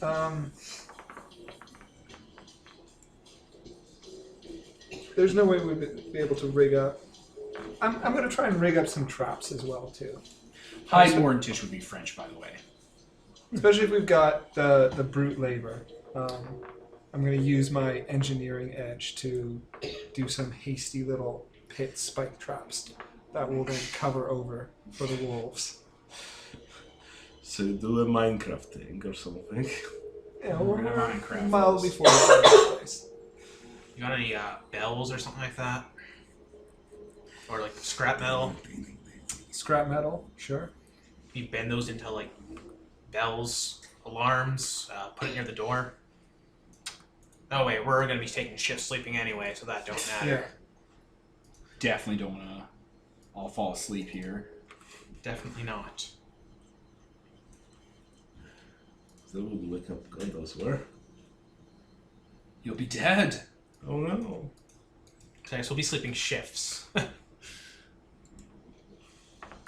Alright. So, who's taking first watch? Look at that, we're in D&D town. I guess I can take first watch. Okay. Alright, and we're back. So, listeners, like in any pauses that you're aware of, no time has passed between this one and the last one at all, but For the sake of setting a scene, we're just going to do a few minor retcons, just to lead into this combat that is definitely happening. So, night has fallen. You guys have found an abandoned, I'm going to say, tiny barn in the middle of the road on the way to that monastery. The roof is collapsed. There was that crow that was saying that word in French that you spooked off. And Phineas, you had done something around the perimeter. Yeah, I had engineered a series of traps with whatever was on hand. Small little spike groove pits, sharpened stakes on the exterior of the barn, wire string up potentially to trip anything coming through. And we also established a perimeter direct, the same arcane field that we had set up before that detected the Mothman. We've also set up here to... Yeah, you set up an alarm system. Yes, an alarm system. Perfect. All right, it starts to rain. Spring showers give way to a murder. Cold as fuck. Spring showers. We'll do our standard sleeping in shifts. 2 Yeah. people awake, 1 person asleep. Yeah, it's a dark and stormy night. There's lightning in the background. It's overcast. What do you guys have for light sources? Because without it, it is technically pitch black. Probably set up some camp to keep warm. Lantern. Lantern would be a bad idea because we'd use up all our oil, like over the night. Okay. Just A chop lantern down, that is currently off. Just gather some, dry wood or whatever. Yeah, I'd say we start a fire. Fire. Inside the barn? Yeah. I mean, it doesn't have a roof, so. Yeah. How old were those deer corpses in here? I don't remember. Was there one that was kind of recent though? Probably. Asher sets the rib cage of that over top of the fire so it burns all the bits of meat out of the bit. And yeah, he's just kind of carving that out with his knife. Protein. There you go. Rotten food. Full of worms. Recent-ish. Plus it's the really... It's frozen over. It's all good. Oh goodness no. Oh, goodness gracious. I will abstain. You don't know what you're missing. But yeah, you hear it because you set up an alarm. How does this alarm work? Is it like cans or bells or like ding, ding, ding, ding, ding? Well, we don't have cans, so it's like scrap metal that clangs together. On Or like a bell system or Yes. chimes. All right, that starts going off. Shit. Okay. I will grab a trunk from the cart and hastily bash it open and start slamming and assembling various mechanical contraptions together. I'll keep my... I'll also pull out my bovine attitude recalibrator and keep that close on hand. Your shock stick. Ranged shock stick. Oh boy. Ooh-wee. I load my gun. Asher pulls out his bow and kind of leans against the various... Well, there's no windows actually, so I guess kind of creaks the door open enough to peer outside, bow drawn. Shapes in the night. Pitter-pattering against the grass and the still there snow. Clearly wolves. Oh god, yes. Barovian night wolves. So during the day, they're day wolves. There's a few of them out there. Maybe we can throw them the deer. Huh. Might actually work. Distract them a bit. So your traps, how do your traps work? The little pits you drew. So I want them to come up. So how do they work? Well, we didn't have a lot of time to sort of deeply, densely fortify. So the swinging log traps that were in the diagram, unfortunately, did not get made. But they're more... there's still snow on the ground, right? Yeah. So indentations on the ground that then have sharpened stakes in there, covered up with snow. Various bits of taut wire that would just trip something up. And then I think that's really all that we would have time for. Okay. Is there mechanics for them? Like you're saying that you used power.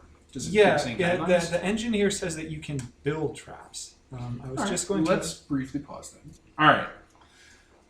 The outside of the barn you pulled up in, you can hear things outside. Animals. Maybe a dozen? A lot. You can hear them, like, communicating with each other. Low voices. The wolves are talking. Like they're being wolves. Do we have any idea how many there are? Maybe a dozen? Dozen. If only we had a character who could see in the dark. That bitch. Just ask the ghosts of previous adventures that linger here. Alright, you hear the unmistakable canine yelping sound of like a dog being injured near one of his pitfalls. I'm going to roll damage. Oh man, it hits toughness, so it makes a spirit save. How does... I have to get a raise. Yeah, it's fine. Okay. It's fine. This is fine. Like spear through its throat. You hear a really loud growling. Like something much bigger than these wolves. Oh, they're pissed. I am going to pull the mechanical construct that was in the trunk up, and I'm going to give it a hit and knock it into life. Wind it? Yeah, wind it up, stoke the fires, check the boiler, get it going. What does this look like to the listeners?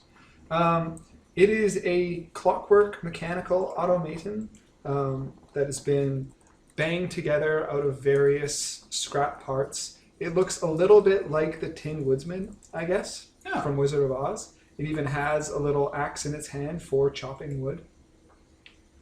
For some reason, I just pictured Miss Marshmallow from Mother 3. If you've seen that, where she's like a fighting cyborg. No. No? No. That makes sense. That was a great But also response. kind of a mix of Helperbot from Venture Brothers. as Yes, well. helper. Yeah. So The walking eye counts as 2, and the clock around his neck.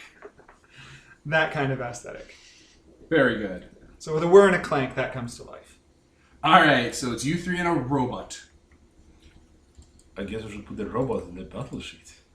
Oh yeah, let's pause and do that. Is there a battle sheet? Where's the... Okay, we're back. We looked up the stats for Phineas's robot, Boris? and it's a what we're gonna call in parlance here a fuck machine. It has toughness 10. Produces fucks. It's gonna kill you. I don't know if the wolves can actually do enough damage to hurt it. I mean, there are always raises and stuff. Push it outside. Oh. Push it outside. It is on a timeline. Wait, what do you mean? What? Well, it functions like the summon ally spell. Which So- means... It means I spent 3 power points to bring it into life, and now I spend 1 power point per round. Kick it out the door faster. And when all of the power points are gone, it stops working. That means if it ever turns on us, we just have to run for like 10 Kick it outside faster! Every round it's not doing anything. Why didn't you unlock it Well, outside? No time to linger the nest, hero birdie. Oh, this is gonna get so bad. Alright, so we pulled for initiative, listeners, and that means we drew from a deck of cards with jokers in it. And highest number goes first. So I got a 9 for all the wolves, and everyone else got lower numbers. So the combat will go me, then them. So there are 1, 2, 3, 4, 5, 6, 7, 8. There are 6 wolves and 2 dire wolves. And they will all, at once, attack. 2 big puckers. Yeah, they're coming to kill you. Okay. Where did I have that? Will they be able to go through the doors so narrow that probably... Door. Why do they have Doors. hands? They're gonna rip it down? Oh no, they've developed hammers and they're taking away the upper of the boards. 1 nail at a time. There we go. 6 wolves jump in from the roof. Clever girls. It was a fucking ladder. Actually, they could probably climb a ladder. That would be pretty Yeah, easy. they're just hopping up. It's a squat building that's been dilapidated. There's plenty of incline here. This isn't like the One World Trade Plaza and they're jumping to the top of it in a single bound here, guys. That would be pretty cool. Anyway, wolves! wolves. Okay. Coats as black as night, teeth as sharp as sin, descend on you guys. 2 to each of you. Not the robot. They don't understand that that's a person. Like it's made of. It's clearly not a person. It's a tin bucket. The dire wolves are outside waiting. And here it is. Lighting conditions. Lighting conditions exist. Yeah, Fire's still going. Yeah. So with your fire, it is. What the fuck? It's not darkness. It's dim. No, not even dim. You got a fire in here. Okay. It's good enough. But once that fire goes out, your situation is gonna rapidly depreciate in value. It's fine, guys. I'll set the entire place on fire. Well, the dire will just eat the snow and start vomiting projectiles to extinguish it. Why would you give me that idea? It's perfect. Okay, so they get a D8 to fighting. So 2 wolves on Jack. Jack. What's your parry? 5. Hit.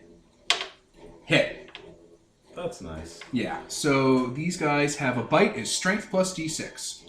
So I roll the strength die and add a D6. This is where I die in guess. the first round. Yep. I'm gonna quickly pause while we figure that out.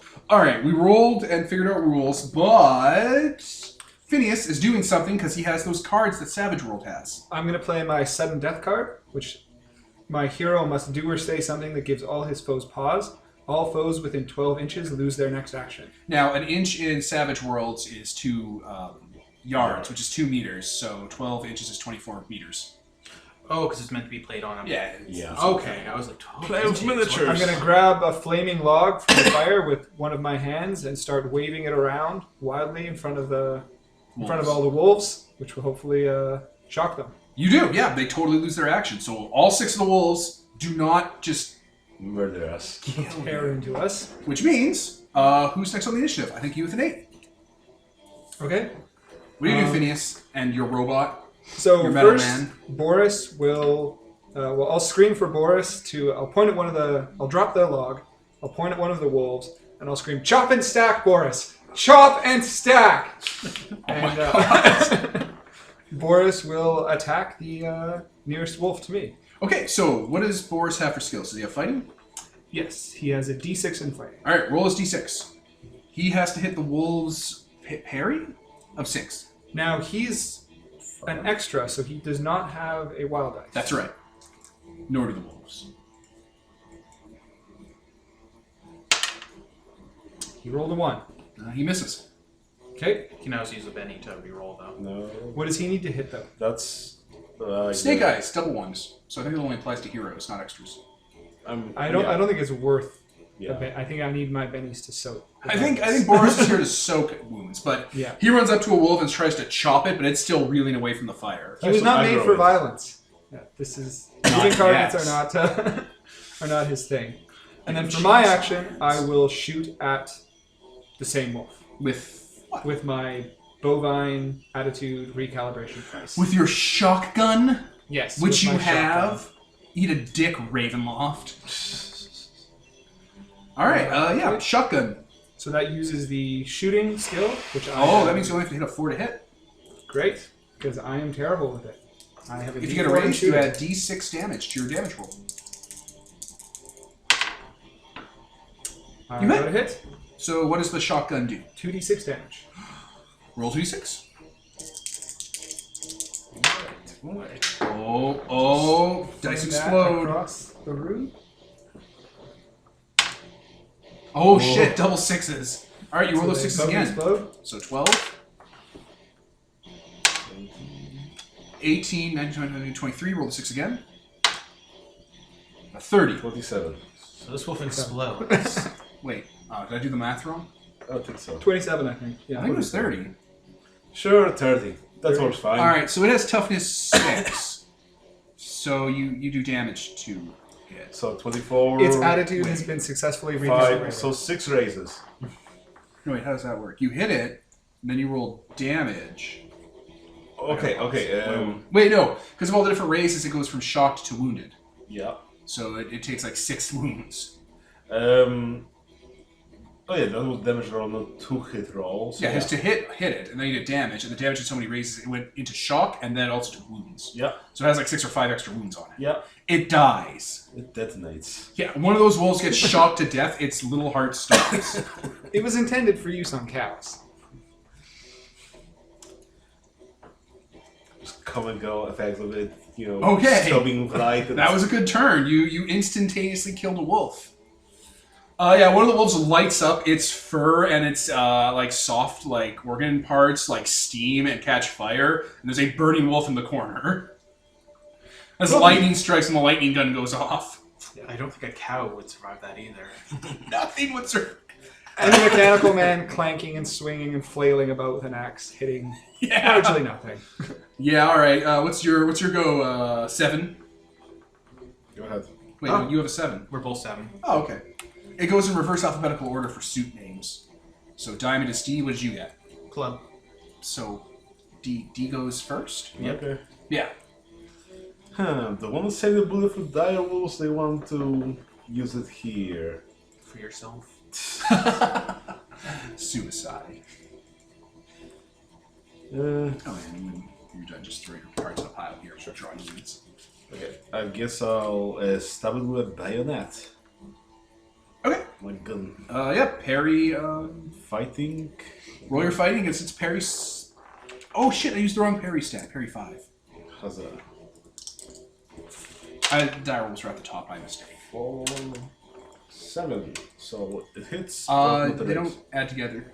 No, but it was a 4 and then I rolled a 3. Oh, I'm sorry. Yeah. Sorry. So 7. So that hits. That is a hit. Now you roll damage. Strength. What is my strength? D6 and D6. So 6 damage. There's 6 hits their toughness 4, so you shake it, I believe. Yep. Does it do a roll for the spirit to not be shaken or something? I think it's on its turn to unshake. Ah, okay.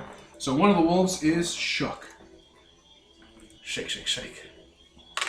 All right, Kevin. All right. Asher has his axe. As you're getting your axe ready, yeah, the lightning goes off, and Jack runs in and stabs a wolf in the side of its flank. All right. Asher's going to try and seize one of those wolves by the neck and bury his axe in its head. Go for it. So I roll a d6 and my fight? Because the wild die? Or... Yep. That's right. Okay. So that's right. So that is... Well, a hit. D4, so... You got a 4? Yeah. Its parry is 5. Because it's melee. Yeah, you have to get 5. But did you roll a 4 and a D4? On a d6. Oh, that sucks. So I'm going to use a Benny to reroll. Go for it. I got 2 6s. Keep rolling. So we get a... Yeah, just a 5 on that one, so just 2 d6s. So that means you had 1d6 it's a raise. to your damage roll because of the Yep. raise. Oh, wow, okay. Yeah. It doesn't happen infinitely. It's just 1 flat plus d6 to damage. I get you. So now you roll your strength and damage. For Strength plus weapon plus 1d6. Yep. Strength plus weapon plus 1d6. Okay. Only 1 sec. D8 plus d6. And D6. So a 6 and a 4 and a 2. So, 6, 4, 2, so 12? Yeah. So that's 4, 8, 12. Wounded, Correct. dead. Okay. Okay. So, new round, new cards. 5 of hearts. Ace of hearts. Ace. Shit, come on. 5 of diamonds. And I've got 9 of clubs. All right, so 9 of clubs. Oh, ace goes first. Okay. So there are 4 wolves left. One Yes. is shook. Well, yeah, 4 rolls left. 1 is shook. 3 are fine. Okay. I will. Does it get any penalties to being shook? It can't act. Can't. Unless it unshakes itself. Okay. So Or it can first, only move, basically. I will have Boris attack the remaining wolf that's by me. Okay. With his D6 again, which needs to beat 5. Okay. You got it. So you have hit with Boris. Yes. All right, so now you roll strength plus damage die. Okay. So the board says. So that's a D6. Oh no, that's 2D8. There we go. Is there a D8 I can borrow? I'll just yeah, right there.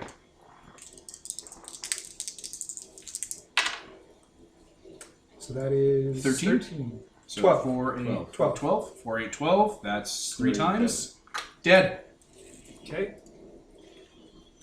So there are Your no turn. more wolves by me, right? No, but there are 2 wolves in the mix. And a Okay. shooken one. Then I will aim at one. Okay. You're going to fire? Well, I'm going to take an action to aim to give me +2 on my next shot at it.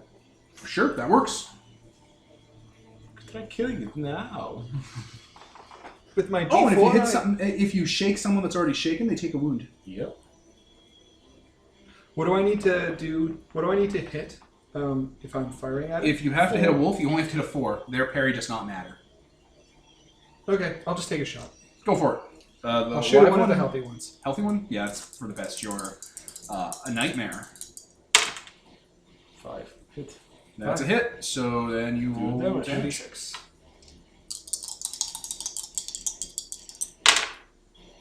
9. 9, so 4, 8, dead. This went different than I imagined it would. Yeah, we Robot. should have had 20 of those wolves. Maybe I should have used the 20 wolves. Well, Actually, we if any of still them actually have- land to hit on us, they would kill us. It's just because lucky Yeah. card. Yeah. Yeah. So Alpha striking. that was 9. Ace. That's me. 9. What do we have? 5. 5. Okay, so I continue stabbing at that one wolf that's next to me. At that The Shook Wolf.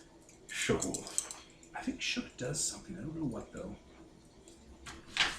Yeah. Well, might no matter if I kill it. I just want to know if it's easier to kill something if they're shaken. 8. 11. 5, so that's a raise. Okay. 3d6. So you've hit it. Yeah. All right, you just gotta do damage. There it is. Yeah. A shit ton of damage. Okay, that shaken wolf is super dead. There's one healthy wolf left. 4, 5, and I have hearts. And what do you got? 5 of diamonds. So heart is alphabetically Goes reversey first. better Yep. than diamond. Yep. Alphabetical reversey better than diamond. Yep. Okay, the 2 direwolves are going to enter because they have no sense of self-preservation because this is an RPG fight. And we are having this fight. The direwolves enter the barn, and normal wolf is going to attack you, Roll it up. Phineas. Small person. Small, frail, easily Bite-sized. taken down, Smelling of ozone. snackable. You're like the deer of the group. The Right? sweet veil. Okay, so it has to roll its fighting of D8. Ooh-wee. You found it, Devon? What's your parry? 2. No. Oh, really? Oh, yeah. To Yeah, okay. In the race. It hits you with a raise.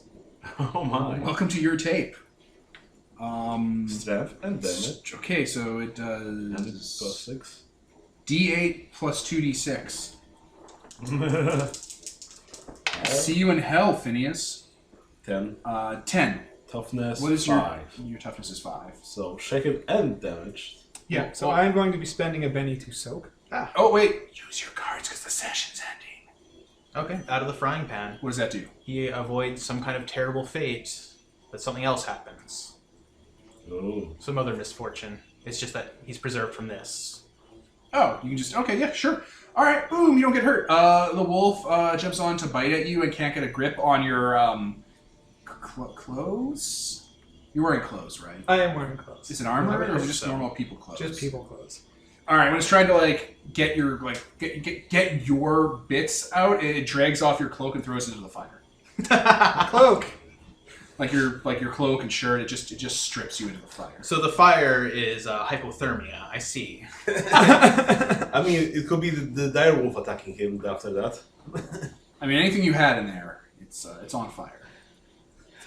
Oh, My no. notes! My My beans. powdered weapon! Bullets everywhere. My jar of extremely flammable bees. Extremely flammable, flame retardant bees. My fire Oh extinguisher. no, it's retardant. Direwolf on Kevin. No shit. What's your take? Okay, so it rolls a d8 to hit Kevin, who has a Parry Seven. 6. 6. parry 7. All right, miss. And the other direwolf is going to attack you. Okay. He smells the healer on you. Miss. Huzzah. So that was 5 of hearts. Now it goes to Kevin. Oh, good. And we just keep throwing in the discard pile.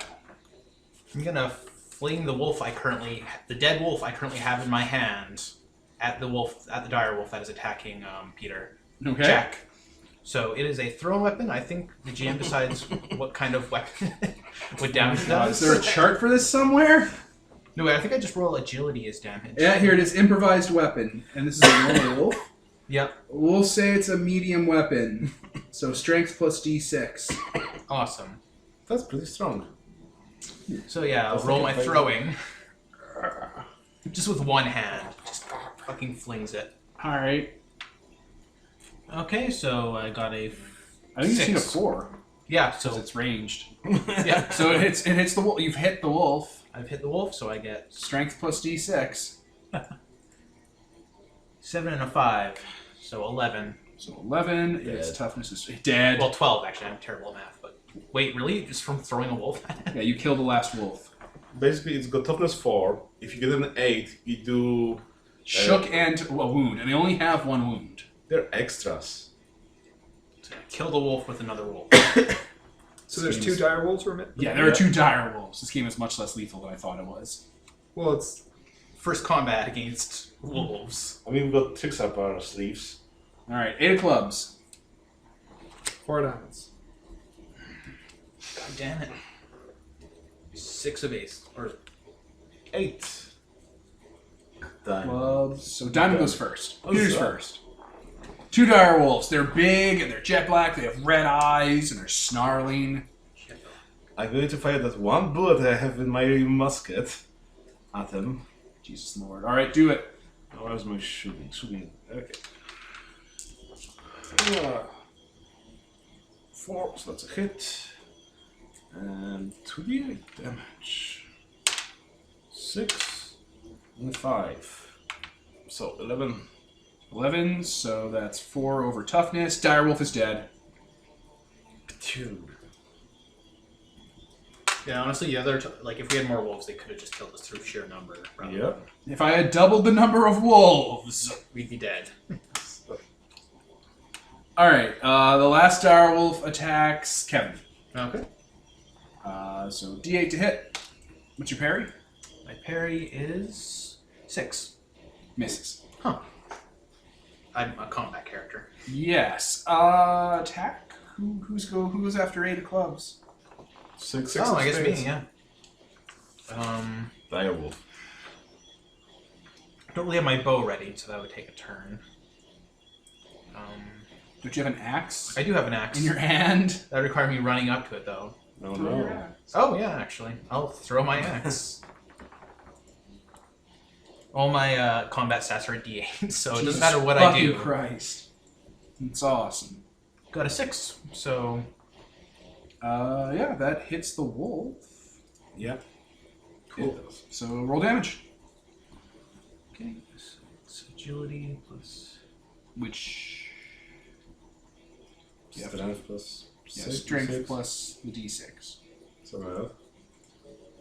That's what it was last time. 5 damage. Oh, it doesn't breach its toughness. Huh. So it's fine. With an accident side. That's fine. Who's next? That would be me. It's got a really thick hide. Yeah, it does. Boris will attack the direwolf as I leap after my cloak and attempt to pull my notebook out of the fire and stamp it off. Now I'm on fire. Go for it. I'm naked and in the fire. He got a 5. Parry 6. That sucks. You miss. Okay. Okay. Oh shit, we're all done. Yeah. All right, new turn. 5 of clubs. Down. You can see them. I don't know. Jack. King. 2-eye, if it matters. Queen. King goes first. Okay, well, I don't have my axe anymore. Punch it. No. Take one from Boris. Yeah, I guess I'll just ready my bow then. Which I think takes a turn. Sure. So, yeah, just readying the bow. All right. Who goes after King? Queen. Queens. Queen. I'm going to go and stab it with bayonet. I miss. Oh no. Go Okay. Jack. I am going Different to No thanks. supercharge my bovine attitude recalibration device and fire 3 bolts at it. Jesus Christ! It has rate of fire. Yeah, Oh my. All right. Let's pause while we look up the rules for this. I've got it. Okay, go for it then. I basically just make a shooting roll for each one. Do it. You only get your wild die on one though, right?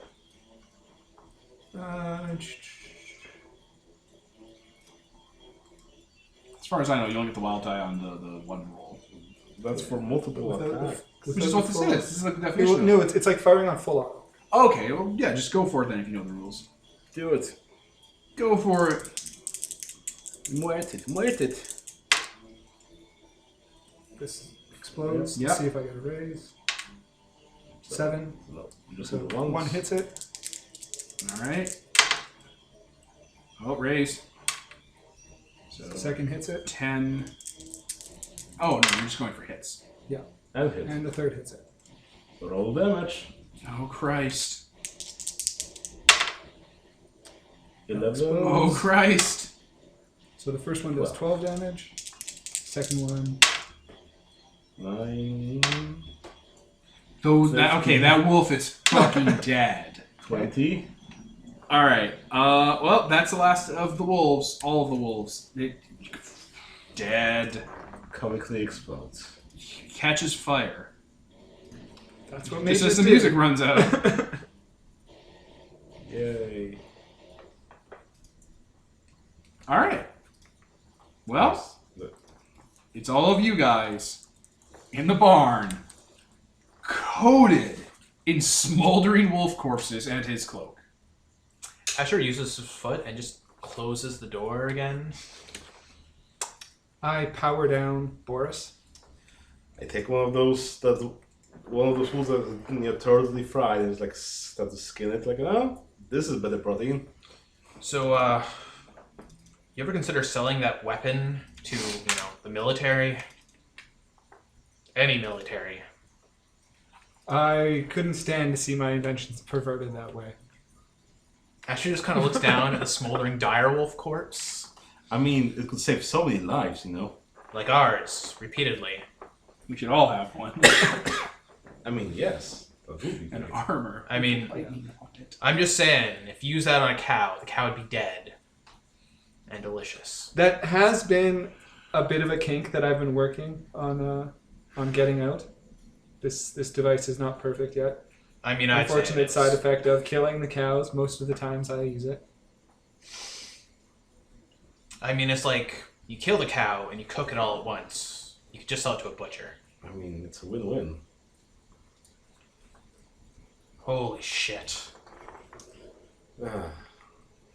So climb the walls.